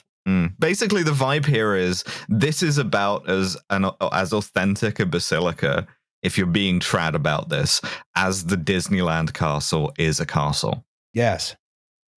And these are, so, this is an imagined image of idealized Roman basilica. Your decorations become more restrained and, quote, Roman, unquote. The structure itself gets simpler as well. You start becoming restrained by, quote, Roman, unquote, forms. Oh, don't worry. That pendulum's going to swing way back in the Counter-Reformation. This is true. But your incredible structural feats from the Gothic era are just like, no, we're not going to do that anymore. Yeah, no lack of insane buttresses. Yes. Which brings us to the nexus of modern society, Old St. Peter's. Everybody's a conservationist. Until they get the estimate. Yeah. That's right. Until they get the estimate, yeah. So Old St. Peter's was the original basilica built by Constantine in AD 318, right? And despite its immense historical significance to the church, by the 15th century, it was a piece of shit, right? Yeah. But this is the mother church. Upon this rock, I build this church. That's the church. It's the church. They built it. They built the church. That's the one, right? By the 15th century, it was a piece of shit, right? Major repairs had not been undertaken during the entire time the papacy had absconded to Avignon, right? Whole structure was just unstable, right?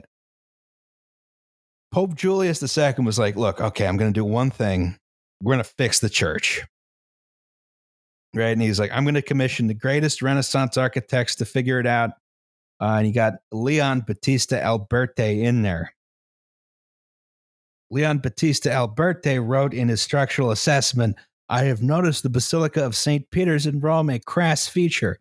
An extremely long and high wall has been constructed over a continuous series of openings with no curves to give it strength, no buttresses to lend it support. The whole stretch of wall has been pierced by too many openings and built too high. As a result, the continual force of the wind has displaced the wall more than 6 feet from the vertical.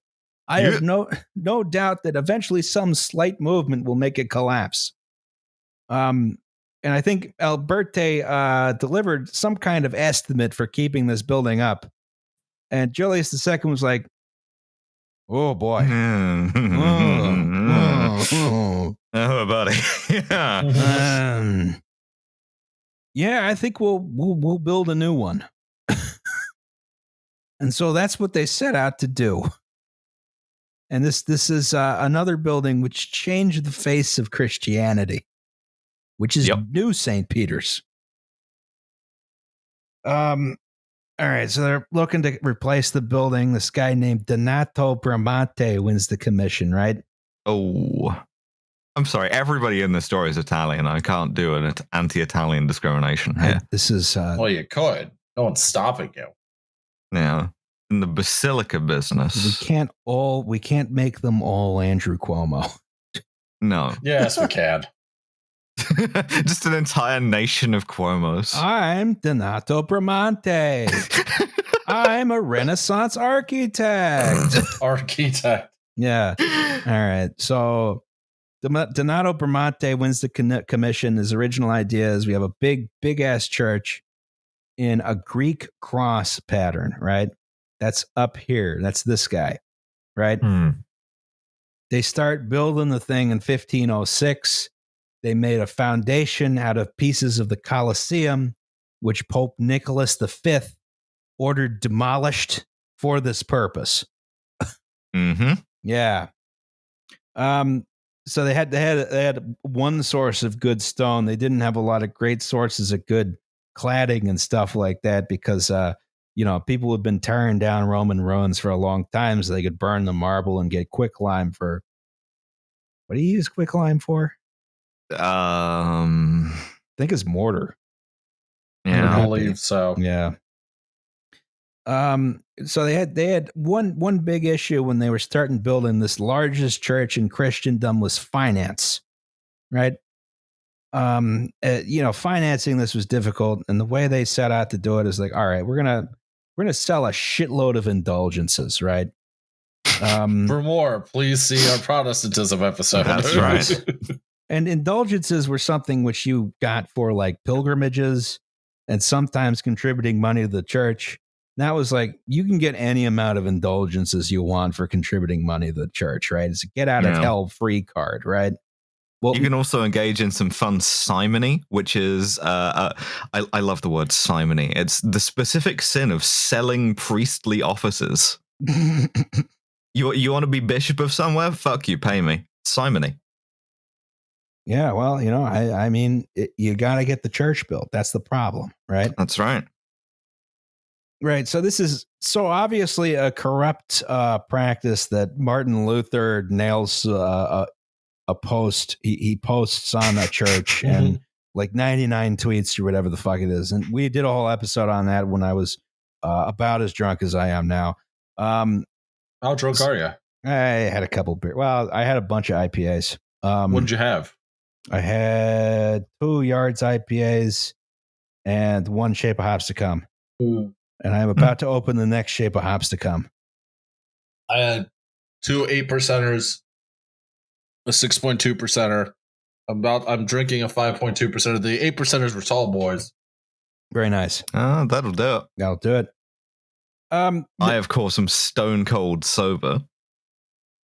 As much as the construction of St. Peter's affects Christendom, the effect of Christendom, or the effect of, the church splitting into Protestantism has an effect on St. Peter's. So over the course of construction, design control switched from Bramante to Ninja Turtle Raphael, right? And Raphael. Hi, everybody. Just want to say hi. It's Corinne. Hello, Corinne.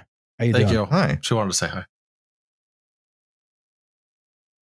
Is my PC crashing again? Yes. No, yes. We still hear you. Oh, jeez, dude. dying here. Can you get me your Mac? That's possible, sweetheart. Thank you. I love you.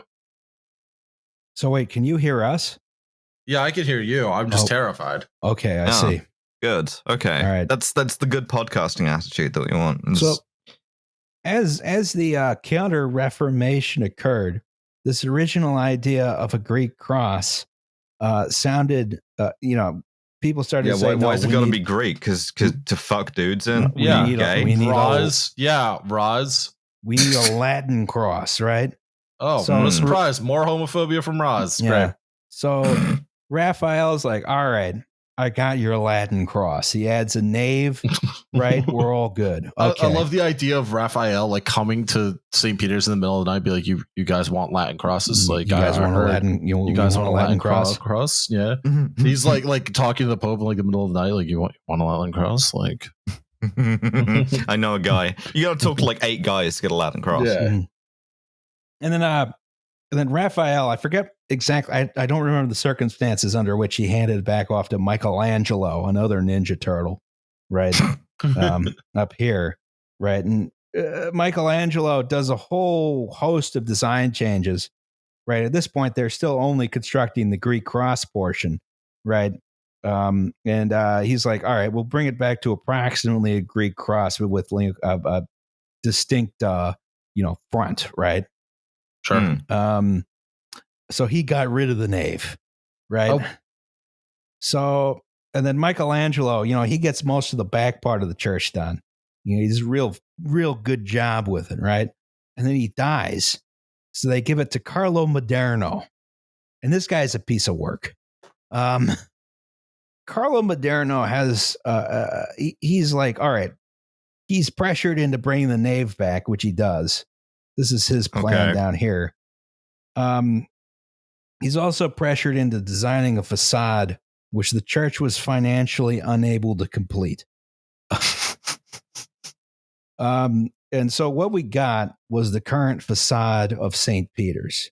And now in this highly zoomed in view, it looks pretty good, right? It's originally supposed to be 2 towers at each end, right?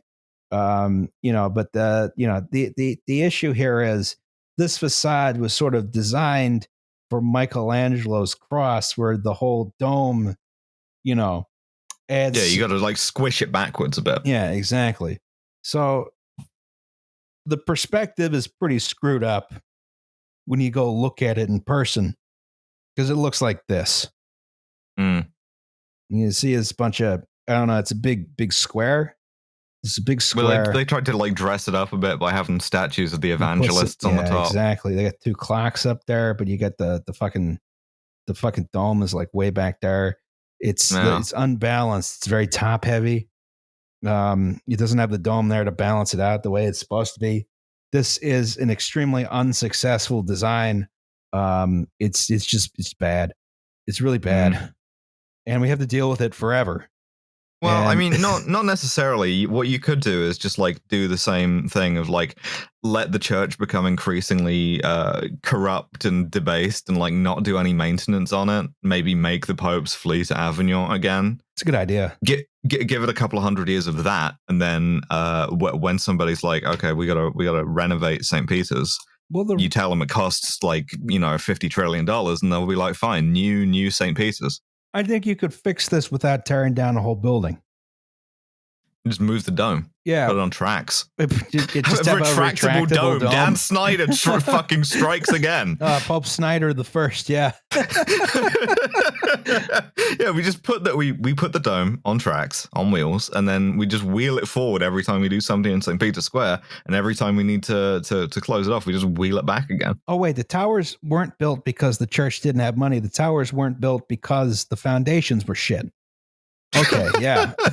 Just a bunch of like structural members of the Colosseum just being crushed down there.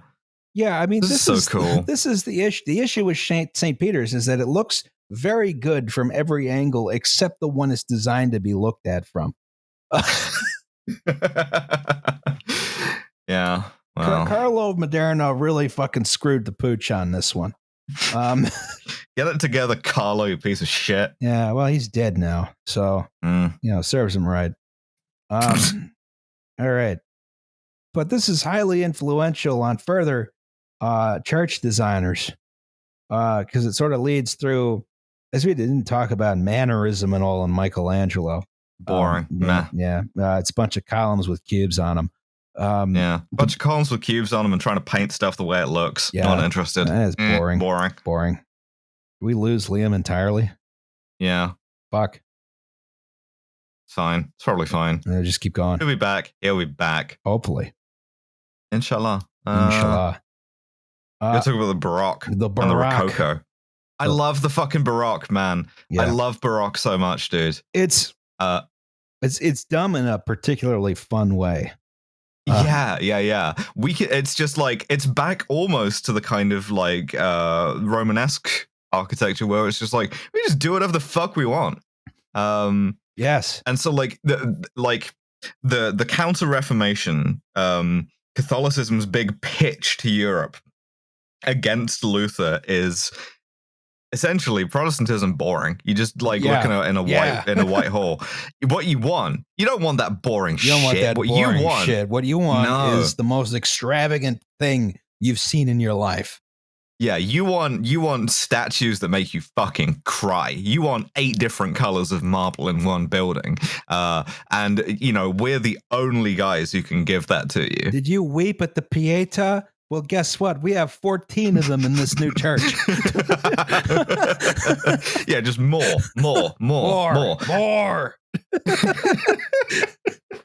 Just absolute. It's like a refuge in audacity. I really like the Baroque. I really appreciate it. It's fun architecture. Yeah, and they just there's one weird trick to get a lot more ornament for your buck, which is plaster. Yeah, the renderite of it today. Exactly. You just do everything in plaster. It's cheaper. It's more flexible. You can paint it if you need to. It's great. Oh yeah. Oh yeah. Yeah. Corsair IQ. Just because it wasn't working. Never try to learn anything. Yes. Yeah. Well, we're talking about the Baroque period. Talking about the Baroque. Oh, you're going for Baroque. Going for Baroque. So thank you. Yeah, I mean, so everything's made in plaster now, so you can just do a whole shitload more ornamentation in the church, and on the outside of the church, you can get kind of flexible. This is a very famous one, Borromini's San Carlo alla Quattro Fontane, right? Which it's called Quattro Fontane because it's at an intersection. There's a fountain on each corner. Look at the fucking windows. Oh yeah, on the first floor. Just, mwah. You know what's fun about this is that the street this is on. It's like right at an intersection of like 2 streets. Each street has 2 lanes. There's basically no sidewalk and shitloads of tourists constantly. Yep. Yeah, and then there's a bunch of tour buses trying to park in front of the church where there's no parking. It's a disaster show. It is. Yep. That is real Rome right there.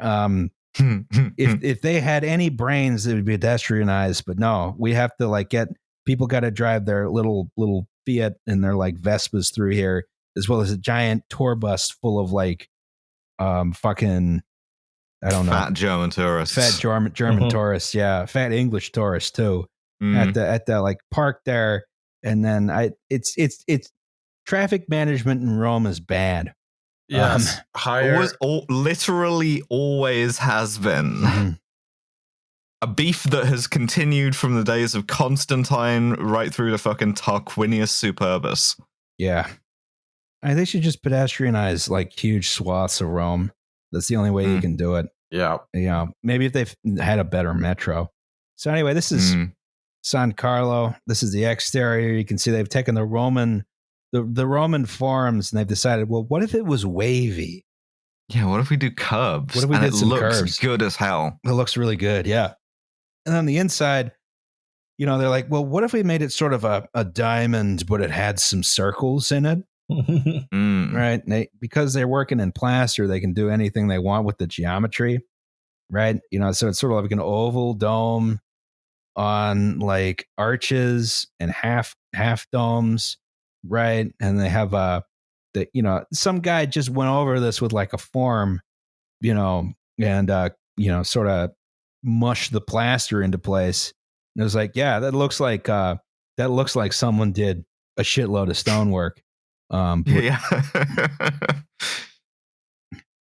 So yeah, you could get all this stuff done real cheap, and you have real creative shapes. Like this is Santivo alla Sapienza. I think this is another Borromini building, but I'm not sure. I'm sure my architecture history professor will yell at me. It's fucking great, is what it is. This is where they send architecture students to go strain their necks while trying to sketch the ceiling. Yeah, because you're not allowed to lie on the floor, I guess. No, they don't. Yeah, because I've been in here to sketch the ceiling, and they don't let you do that. There are specific rules in a lot of Roman churches for architecture students. They get so many. I love the idea of lying on the floor. You can do it, but we're not going to call it an indulgence. Yeah, no, you can do it so long as you can like simultaneously do an MMA style like ground grapple with a bunch of like cannons, like nuns.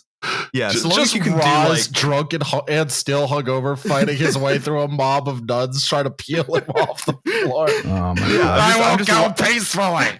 Yeah, just lying on the floor doing a bunch of kicks to a bunch of nuns trying to remove you. There's a lot of great Baroque churches out there. I should have talked about them a bit more, I guess, but I didn't because this presentation is not perfect. And I'm derailing it every 30 seconds. So, we sort of move. Sorry. Eventually, people get sick of the Baroque because it's too much ornamentation, right? Which leads us to neoclassicism.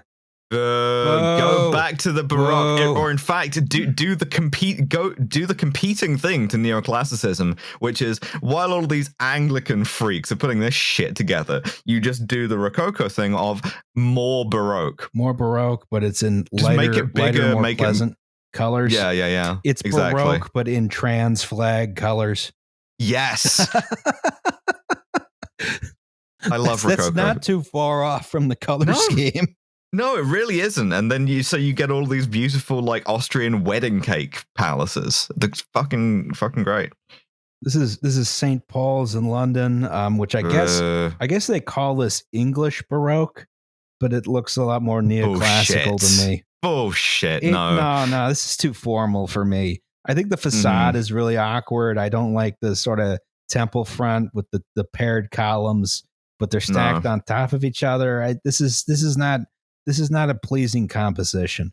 I'm sorry. No, and you can do interesting things with neoclassical churches. And for instance, you can do some very interesting things with neoclassical churches in London if your name is Hawksmoor and also you are doing a sort of like... I was wrong. I'm just going to reinstall Windows after this is over. Should have activated Windows. Anyway, yeah. It is activated. Thank you. If you want to do a weird sort of satanic Freemasonic ritual, which it then causes the Jack the Ripper murders... and then requires Sir John Gall to usher in the 20th century. Yeah, no, then that's interesting. But St. Paul's is not interesting. Which to me. one was Hawksmoor? Was that St. Martin's in the Fields? Amongst others, I think there's like 13. Yeah. I didn't talk about that at all. I mean, this is already running long. Hawksmoor churches are fun because they're actively like psychically damaging buildings to be around. We'll have to do Cathedral Part 2 where we talk about all the stuff we didn't talk about in this one. If you look up Christchurch Spitalfields, that's the one that really feels like it's coming down on top of you. Spitalfields coming down on top of you. Like that is the like it's real, like that's the one in Whitechapel, which is where Alan Moore draws the link to Jack the Ripper and From Hell, and yeah, no, it's really good, but it's terrifying. I've always just in general thought like neoclassicism doesn't work very well for Christian churches. That's my, unless it's like a complete basilica revival. It works very well for a church that kind of suggests that it's going to murder you. Yes. But other than that. But if you're trying to like have a big non-murderous church, yeah, I need to go back and look up my Hawksmoor. One of the problems I had researching this was, again, because I remember Hawksmoor now, and I'm like, I should have put that in. That's why this took so long. I was like, I should put that in. And then you remember how much you forget, and it's embarrassing. But in the meantime, we also had colonialism happening. The church goes abroad and does some brutal genocides, right? Yep. So, you sort of colonial churches are almost as much about expressing colonial power as, going to church, right? Yeah, because you build them on top of what used to be a temple. Yes. To make a statement. This is true. The Spanish were very good at that. That's why I put Spanish churches in here. So this is the Paoe Church. This is in the Philippines, which looks like just a big pile of stone, which is kind of cool, actually. I like that. Yeah. You have Cathedral of Zacatecas in Mexico here.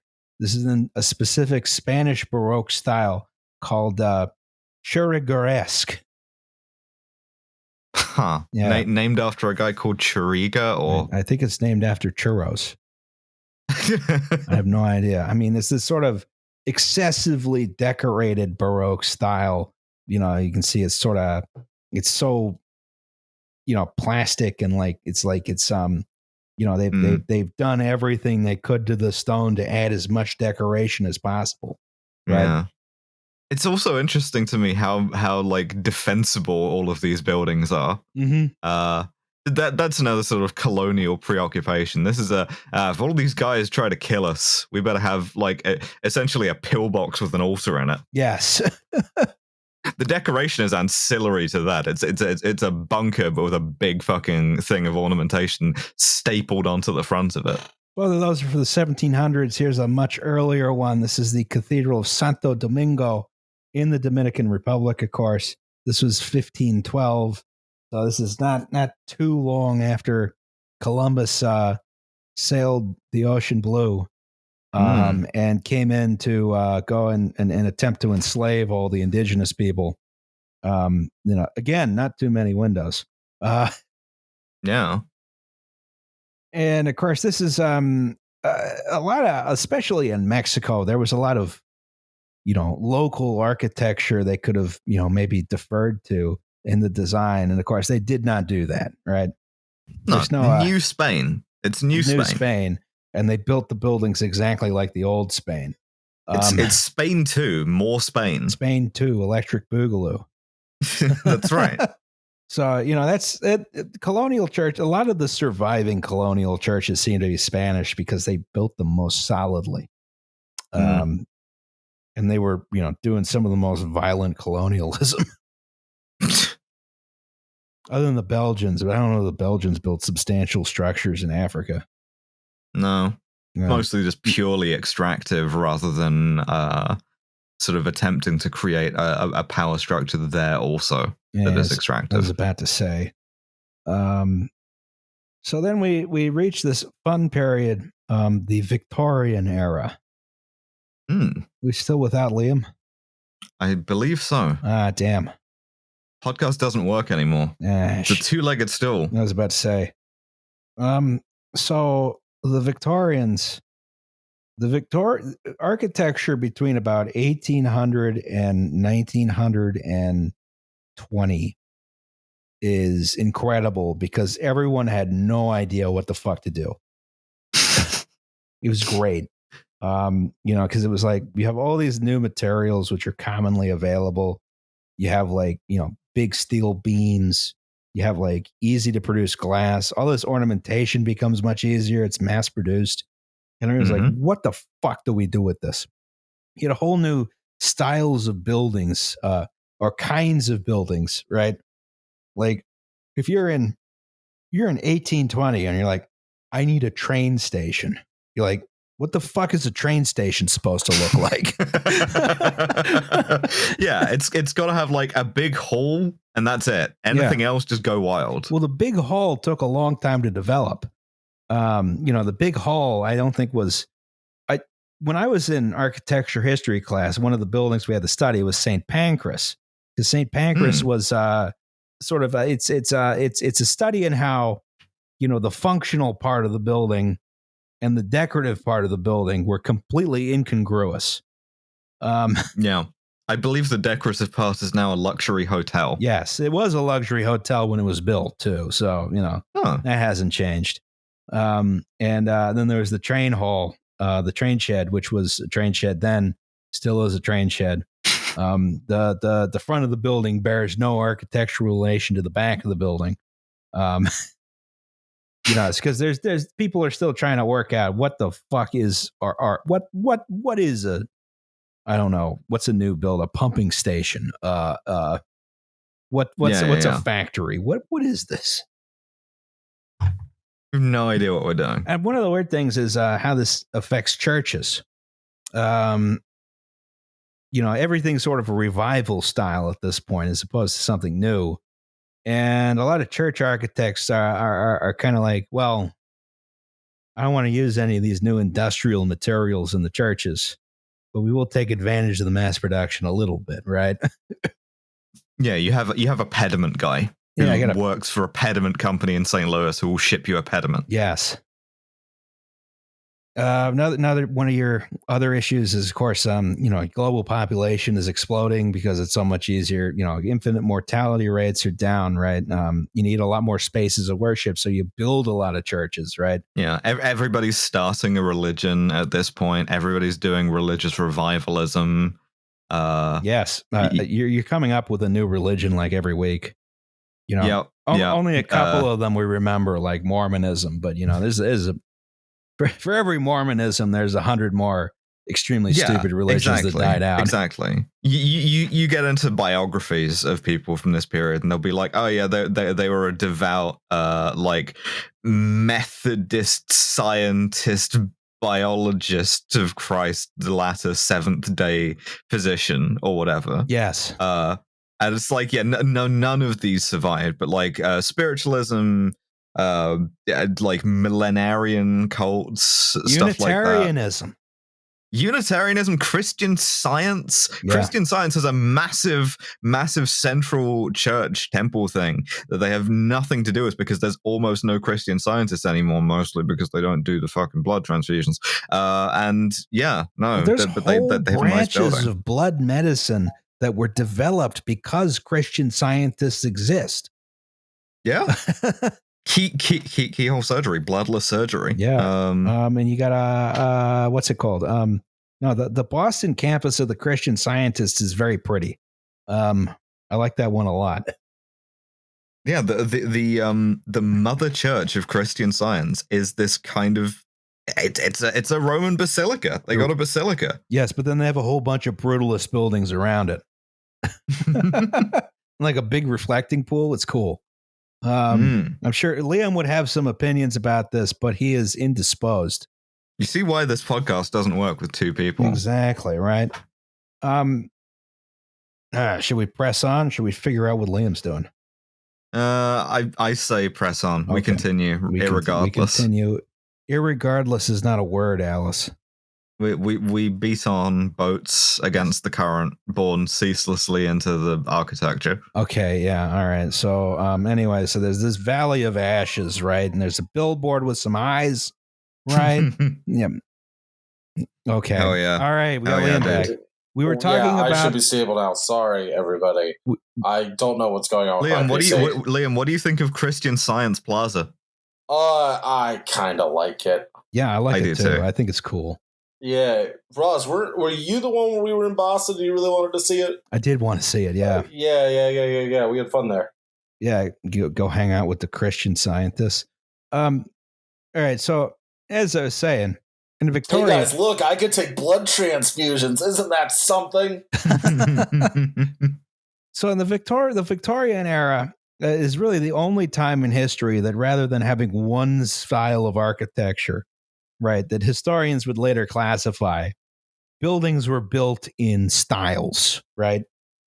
So you had some styles, you had like this is a Greek revival church in Toledo. Oh, it's gorgeous. The First Congregational. We have a Romanesque church. This is Trinity Church in Boston, right? I love the way you say Boston. Boston. Worcester, Mass. This is Worcester, Mass. Here's the Cathedral Basilica of St. Peter's and Paul here in Philadelphia, where I'm getting married. Oh, very nice. Congratulations. Possibly. Everyone slow down. Yeah. And so, you built a lot of these churches much more quickly than earlier churches. But as I said, despite advances in material science, initially architects really shied away from including new materials in the churches, right? They were all built of stone or brick or blah, blah, blah. I actually like this one up here, the Greek Revival one, because this is clearly all brick. And I like brick. Brick is cool. I like brick. Same. And then there was this French guy, right? Viollet Leduc, right? We got to talk about Victorian, quote, restorations, unquote, of medieval buildings, right? Yeah, it's like archaeology. I'm fixing it as you drive a pickaxe through like an ancient skull or whatever. I can't argue with the results. That's fair. So a popular activity in the Victorian era was taking old churches and restoring them, but not in the way we'd think of restoring things now, right? Which is sort of preserving the building as it was. Victorian restorations were like, all right, we're going to make this thing bigger and better, right? No, we're going to make it cool. We're going to make it cool, yeah. Really so cool. The French guy, Viollet Leduc, was famous for this. One of his first big projects was Sainte-Chapelle, right? That's did a fantastic job on it. A real good job. All of this is completely made up by him. Of course. Gilded ribs, made up. Star pattern, he made it up. Wow. Look at it, though. Cannot argue with the results. Yeah. No.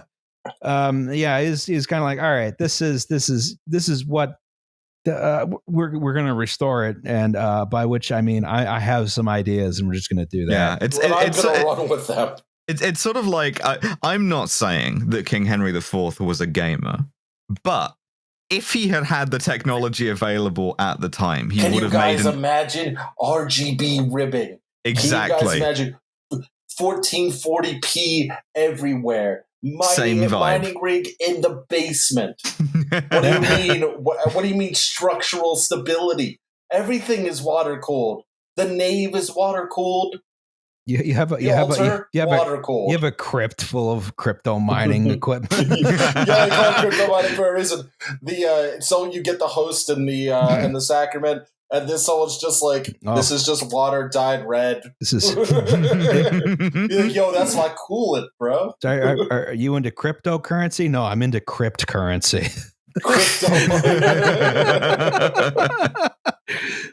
So, all right. So, Sainte-Chapelle was his first one. This is a place I've always wanted to go. I've been there. Oh, well, aren't you special? Yeah, I also went to Istanbul. Yeah. Everything that makes me feel good and makes Roz feel bad is a victory, in my opinion. But at least Podcast World Tour. Roz's PC works and mine doesn't. So yeah. So this is again these restorations they call them restorations. They're entirely made up. It's just some guy like mods. Exactly. It's a resto mods. They're resto modding cathedrals. I did an engine swap for Notre Dame. Yes. Yo, I LS swapped Notre Dame. Listen to the sound on these pipes. Well, Leduc was appointed to restore Notre Dame because during the French Revolution, the revolutionaries came through and like, we're going to smash all this Catholic bullshit, right? Gonna make it an arms store. We're gonna make it a church dedicated to whatever the fuck their stupid supreme logical being was. The cult of the supreme being. The cult of the supreme being, yeah. So they smashed a lot of the ornament, a lot of the stained glass, a lot of the other crap. And I think it was someone. I don't remember who appointed Leduc to fix the damn church, but he was like, all right, yeah, I'm in for this. And so most of Notre Dame as it exists right now is because Leduc went in and restored the damn thing. And Leduc was interesting because he went against the grain for a lot of church architects, and that he was like, listen, we need to start using all this new stuff in building churches, right? He has some great sketches, which I should have included and didn't, about like, all right, we can start doing stuff like angled columns and things like that to support bigger and better churches than we ever could before.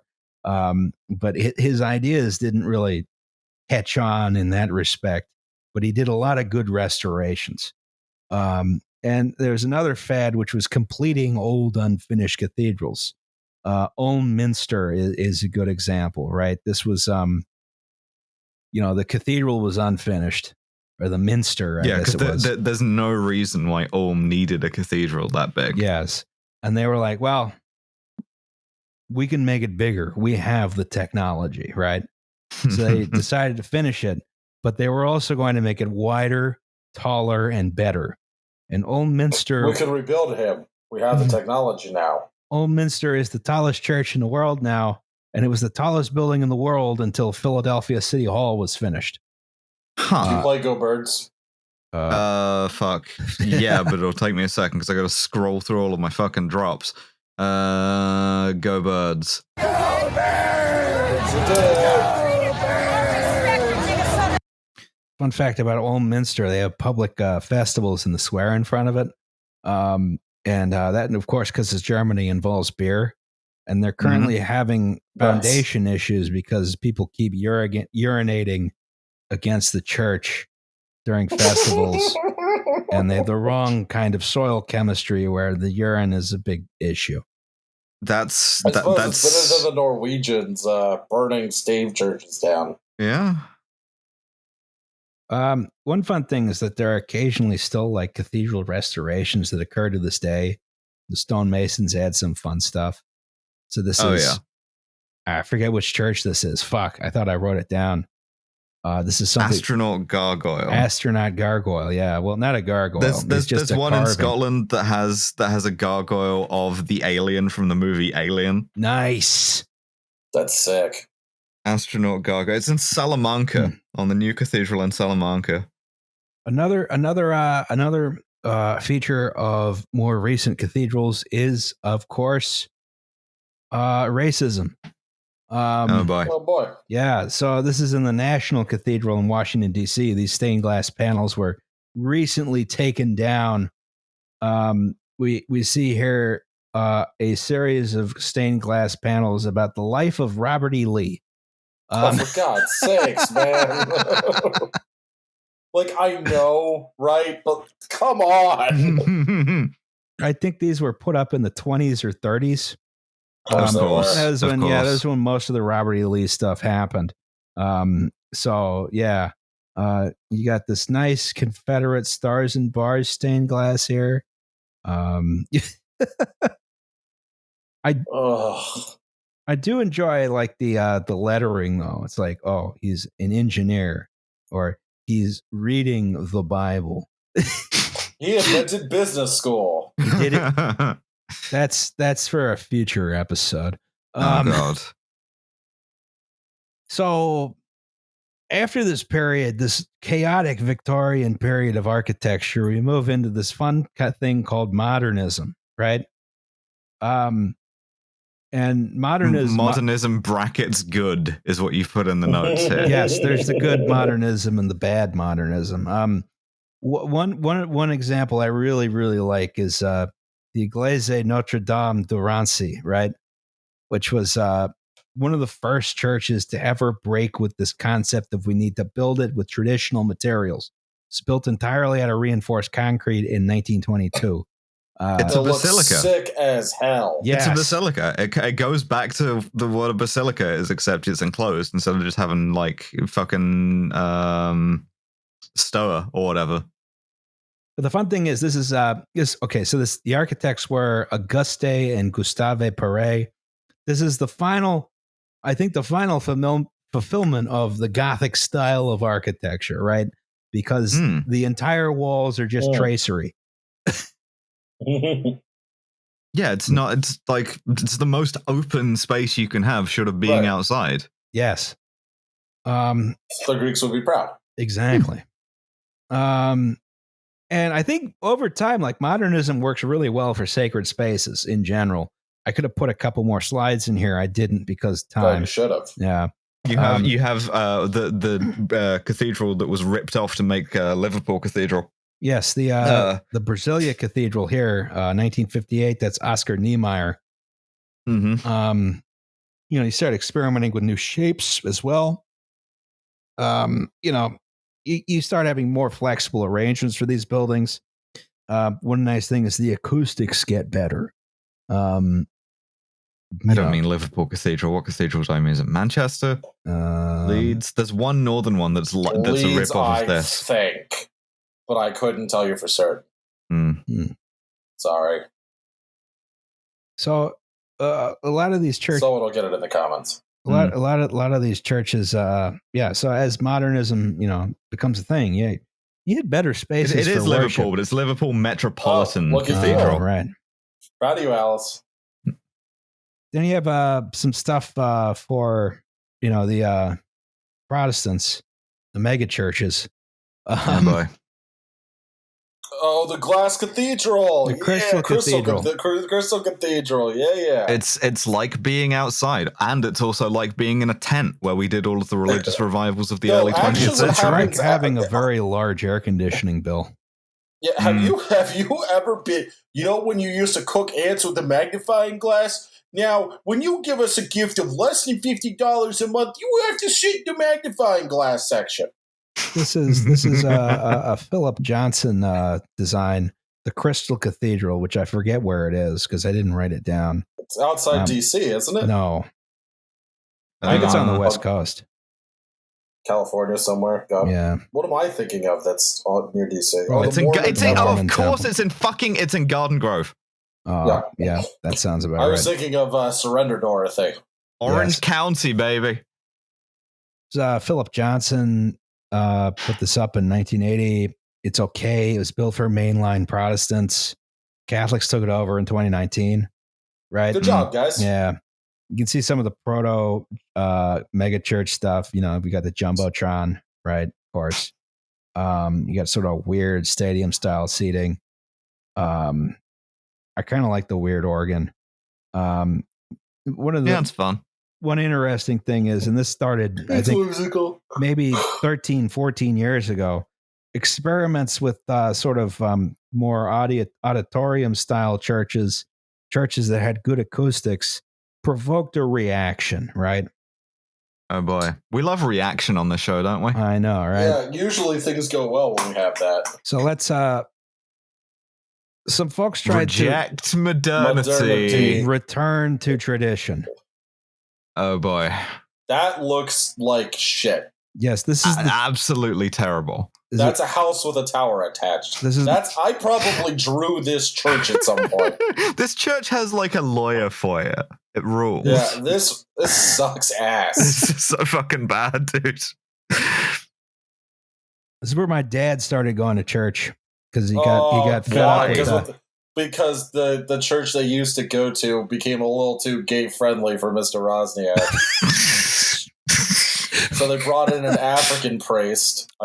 Listen. No, that'll do it. The church in Africa is very problematic. Yes, I just and then Mr. Wozniak started going there. To the, what did you call it? The shit box? This is Jesus box. This is St. Raymond's of Pennafort in Springfield, Virginia. So the church we used to go to was Nativity Catholic. And it's sort of a low slung modernist church. It has a sort of auditorium style seating. It's all flat though. It has really good acoustical qualities. It has some actually very nice modern stained glass. Like it's unabashedly modern for like 1990 or something. So it was at some point, that congregation had issues in that, number one, it was too big to fit in the church. Number two, some people were a lot more conservative than Father Martin was. And they split off and built this church, St. Raymond's of Pennafort. And this is a traditional Latin cross church, which was built in, 2007, 2008. And I feel like it's typical of like modern, what you would call a modern traditional church, which is that it looks like ass. Complete it shit. Does look like ass. It really does. It looks horrible, man. It really does. And it's like, well, there's some reasons why these churches turn out looking really bad. One of which is modern materials don't necessarily lend themselves to what you might call traditional proportions. It's easier to build a building that's much wider than an old building used to be. You don't have a lot of sources for ornament. You got to keep labor costs down. You don't have a lot of architects who are trained in like traditional buildings. You got to keep labor costs down. The clients are dumb. You got to keep labor costs down. You got to keep material costs down. And you got to keep labor costs down, right? Yeah. That's the totally bare alcoves with like identical statues in them that have come out of a big... from a garden center. Yeah, that have come from a big box marked Catholic in a fucking factory in China. Yeah, because you got these weird like Romanesque columns with like the incredibly simplified capitals. Which you got this the whole composition is bad. It's not even. That's also fun because this side is much wider than this side. The tower is big and fat with blind arches on the top. The bricks are all the same color. You can see they're kind of like strobes on the photograph, which is really unappealing. Comes down the front. Oh, what? Yeah. Oh, does it? Yeah. I'm not looking at the notes of. That's bad. There's an extra color of brick at the bottom. There's a pair of soldier courses up here. That's the only detail on this entire tower. I'm just looking at this more closely now for the first time, and just how bad it is. It's real bad. It's real bad. I've seen some construction photos of this. This is built like a McMansion, this entire stone facade. This is form stone because we party like it's 1949 here. Behind it is some house wrap. It's... Ain't no one gonna love you like Tyvek loves you, man. It is generally... It's genuinely just like an extremely... It's a low effort building. It's very bad. And there's a lot of these going up right now still. And if you walk inside this building, the only thing which is good on this is the stained glass. And the stained glass is actually from a church in upstate New York that was being demolished as this was going up. They repurposed it. You walk in, it's all drywall. Oh, boy. It's just a giant church-shaped drywall space with a couple of arches which are made of also drywall. Crap. It's really bad. It's really bad. Just to stop. The acoustics are also terrible. This is the new traditional church. I hate it. I hate it so much. It's awful, man. It's bad. But bad traditional churches, that's not just a Protestant thing, right? No, this is a Catholic church. This is Catholic, yeah. Yeah. Okay. Of course it is. Yeah. Right. It's Roz's dad's church. Yes. I'm paying attention. I've been paying attention. I'm back in. I've been stable for 20 minutes. Very nice. I'm not on my PC, so this is great. So it's also it's got asphalt shingles. There's a few crosses up here. There's no ornament of any kind anywhere on this building. Do you have any shots of the interior? Not in the presentation. I could try and bring some up. You've spared us that. Thank you. I'm gonna do it. Thank you, merciful God. Never mind. What a shitty merciful God. St. Raymond of Pennafort, Springfield, Virginia. Come on, give me the photo. Arlington Catholic Herald. Give me the photo. Ross was once cutting an avocado and said to it, "Come on, you fucker, let go of your skin." A place where you can see Jesus. Yes. The church is built in a traditional style with a cruciform shape. No, it's not. It looks like crap. It looks awful. It looks everything that looks like drywall is just drywall. Just abysmal. I kind of applaud that though. Like this is a general contempt. Yeah, Saint Raymond, the general contractor. The patron saint of GCs. Yeah.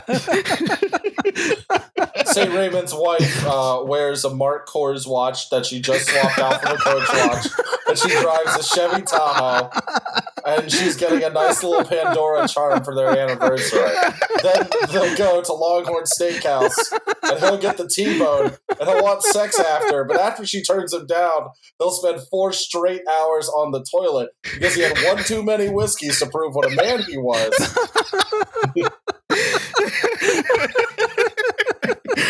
Yeah, the Holy Church. I live in Philly. I live in Philly, you know. Saint Raymond General Contractor. Big fan of this. Saint Raymond GC, yeah. So yeah, this is typical of a lot of new traditional architecture. I guess there's some stuff that's good, but this is a piece of work right here. It's how you say shit. How do you say it? Very, very sheet. But this is a little church in a wealthy suburb of Washington, D.C. Let's look at other stupid modern churches, cathedrals. Let's do it. I'm ready. Welcome to the Ivory Coast. Oh, yeah, it's too short. Yeah, I paid extra. I paid extra on Wish for a skeletonized version of St. Peter's. Do you remember in Civ 3 how you could customize your palace? Yeah. That's what this is. How I would customize my palace. I love Tropico. I love the game Tropico. Yes. Tropico ass palace. So this is the Basilica of Our Lady of Peace in Yamoussoukro. Yamoussoukro. No, just keep going, buddy. Probably fine. Full steam ahead there, Roz. So I like that this has just turned into guest crit. President Hopfoet Bourgne. Are you sure about that one? I don't. I have no I'm keeping it. I have no fucking clue. After redesignated, he designated the town of what I said earlier as the capital of Ivory Coast. And he decided, well, what we need now is the largest church in the world, right? Sure. And he decided we're going to do this at great cost for no benefit to anyone. So this dome is twice as large as the dome at St. Peter's. That's also scale is really not helping out here. The whole church. I mean, you got sort of a colonnade around it. It looks like shit. I hate it. Yes. Yeah. No. It's what is bad. going on with this pediment? That's what I want to know. Why are there minarets? There's no minarets. Those are light bulbs. Just got four tiny little towers. Tiny little colonnades. Little guys. Little domes. Little tiny nipples. Mm-hmm. So he's like, I wish you hadn't said that. They spent a shitload of money to build this church in the Ivory Coast, which is not a high GDP country. Oh no! And it was finished in 1990 for the cost of $600 million. And Pope John Paul II took a look at it and is like, listen, I will not consecrate this church until you build a hospital for your people. Based Jan Power? Question mark? Was not expecting that. Yeah. He was like, no, you're a fucking moron. You need to spend some money on some good on a hospital. I think they came to some sort of agreement where they were going to spend money on the hospital at some point in the future. The church was consecrated in 1990 and the hospital was opened in 2014. Nice. The GDP of the Ivory Coast in 2020 was $60 billion. So, oh, Jesus. Not accounting for inflation, this church cost 1% of their GDP. Jesus. And yes, actually, the fun thing is, well, yes, this is no longer a welfare program building large churches like these, because this church was built by a French contractor. Of course. So they just brought people in to build the damn thing, and all the money just left the country. Yep. Sounds all right. Yeah. So, yeah. This is one of the more moronic churches out there, which is one of the largest churches out there. Yeah, one of the largest churches. I think it's now the tallest one, just because of this cross up here. The dome is slightly shorter than St. Peter's, but the cross is taller. They also got they get to use the spire rule. Aside from building, the cost to build the thing, in order to get the actual, priestly stuff happening, they pay foreigners for that too. Polish palatines do that for them, and they pay them like about $1.5 million a year to do that. We should have been priests. That's weird, because that's like being a cruise rabbi. It's not like they don't make priests in Africa, but they do make priests in Africa, and they're bad. they're like not. I'm not saying this in a racist way. I'm saying the church in Africa is extremely bad. It hews very closely to the original line of the Roman Catholic Church, which is bad. Yes, very, very, very conservative compared to normal people. It's not the only place we're building big, stupid churches. Here's La Sagrada Familia. Sagrada Familia. Yeah. Sagrada Familia. Yeah. Yes, it's a song by Alan Parsons Project. Also, it's mentioned in the classic Ed Sheeran bop Barcelona. Mm-hmm. I love Alice. I love that song. Alice, I've been listening to that song. Alice. It's a bop, Alice. I know you don't know this because you're uncultured schwein, but it's a bop. Ed Sheeran, really? Okay. So, La Sagrada Familia is kind of fun. It's probably one of the last 100-year churches out there, still under construction, right? So Antoni Gaudi, who was an architect in Barcelona, who designed a whole lot of buildings that look like they're melting. He took over a church construction site in 1882 because the previous architect died. And he was like, "This is mine now." I'm just going to do some weird shit here. Radically redesigned the whole thing. Decided to also make it one of the largest churches in Christendom. It's a very personal interpretation of the Gothic style. Is the official line. I feel like a lot of this is not. This is something entirely different. This is not like Gothic. This is just Gaudi, right? Yeah, it's just idiosyncratic. Yes, it's the strange sculptural forms of a strange man.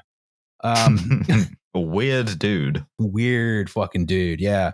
Oh yeah. So but sometimes you need a weird dude. Sometimes you need a weird dude to shake things up a bit. Yeah, you need when the what was the well, the going gets tough, the tough get weird. Yes, that's right. We live by that every day on this podcast. So this has been under intermittent construction since then. Most of the plans were destroyed in 1936 during the Spanish Civil War. The fascists didn't really know what to do with it because it was modernism, which they hated, but it was Catholic, which they liked. So yeah, so they've been working off of like reconstructed plans since then. Every once in a while, someone says, "Well, we need to stop work to preserve Gaudi's vision," right? And people ignore them, rightfully. We're gonna finish the fucking thing. Or some people say we need to stop building this church because it's stupid. We should spend that money on Barcelona's poor. No, look at it. I think the donations would stop if they were going to the poor and not to the church. I'm going to be honest. But I don't want to feed the hungry and clothe the needy. Well, I want to build the Xenomorph Church. Yes. The fun thing is that construction on this has accelerated rapidly recently, and maybe. Oh yeah, it's going. It's going. It's probably going to be finished within 10 years or so. Yeah. So this is one of the last 100-year cathedrals, but this one is going pretty good, as opposed to the depressing side. Oh boy, St. John the Unfinished. I kind of like it. In New York City. Yeah, Sam. Yeah. It's actually St. John the Divine. It's Anglican, not Catholic. And it is a big sucker. It is really big. If they finish it, it'll be the 4th largest church in the world. They won't, but yeah, I'm leaning towards they won't finish it. This has been redesigned a number of times over its construction. The last big spat of construction, I think, was in the 70s. They started work in 1892. They just keep running out of money, and no one wants to give them money. I think since this photograph was taken, they put a skyscraper on the cathedral grounds here to fund the church. I'm enjoying the facial detail on the fountain in the foreground on the very right of that picture, where it's fucking V for Vendetta. Oh yeah. It's got a really big dome. Did I say if they finish it, it'll be the 4th largest church in the world? Yes, you did. Okay, I did. But anyway, I think this goes to show that the Roman method of building churches and large public buildings is accurate. Time is money. Yeah, throw them up, and if they fall down, so what? Yeah, put it up. Yeah, just put up another one. Yeah, if you get killed in church, you're going to heaven. So don't worry about it. That's a good point. Do you? I assume. I don't know. Roz, how does it work? I think you're probably you did fine. 12 years of parochial school. I don't think it's automatic. I think they still weigh the books. Bullshit.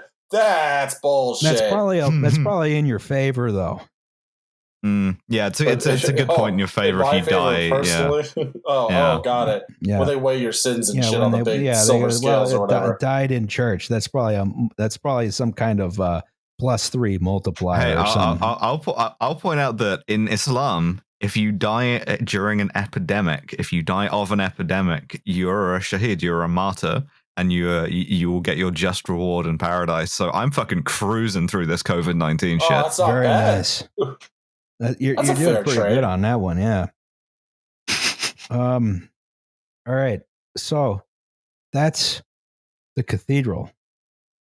Featuring possibly 2/3 Liam. Yeah. What did we learn? All of Roman's these would be better as mosques.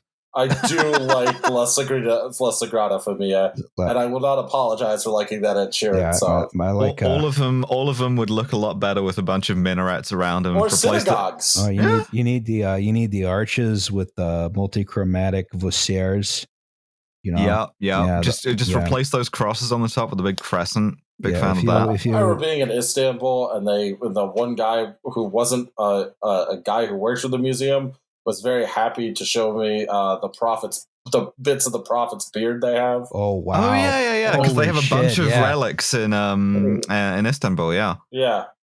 He was like, "Oh, come here, my friend. It's the prophet's beard." And I'm just like, "That's sick.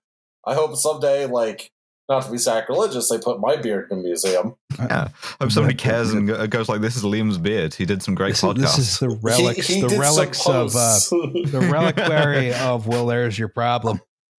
It's just 900 crushed empty beer cans and beers. in the combined mosque, cathedral, synagogue of Saint Well, There's Your Problem general contractor. Yes. All three of us have reliquaries. Yes, and Raymond's general contractor. We are all featuring his wife's Michael Kors watch. Yeah, we're all just preserved incorruptibly in there, just hanging out. It's us and it's us and Lennon. Floor. Ooh, yeah. Yeah. All right, listener, do that for us when we die. I was about to say, when we die, we need a tomb, a big tomb. Find a piece of land and begin the cathedral mosque synagogue it, please. of "Well, there's your problem." It's very important to me that you never finish it. Yeah, just start with an arch. Start with arches. That's the easy thing. If you wish to see their memorial, look around you.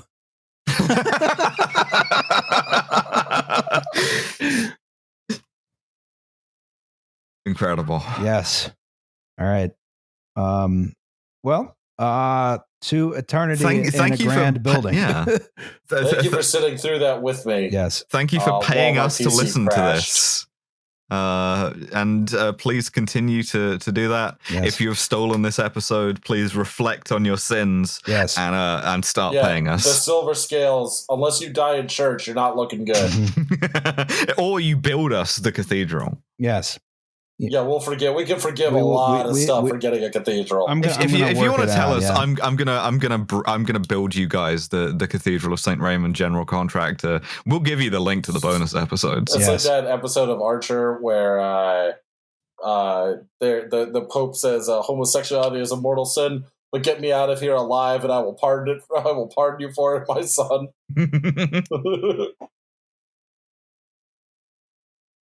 All right. Have we done a podcast? We've done a fucking podcast. We've done a podcast, and we have assured our eternal reward architecturally. Thank God. All right, Roz, did you get all of? I guess my audio is just going to be there or not. So I was about to say, well, we'll find out in a second. You still have your we're going to find out in a second. Yeah, and if something went wrong, I will fucking kill myself. So. Actionable threat. That's right. That is right. I won't do that because we need this episode to go about so people will build our church. Yes. Upon this pod, I build my church. Yes. All right. I'm calling I've stopped my local recording. I'm calling it Time of Death. Time of Death. Yeah. Time of Death 0100 hours. Yeah.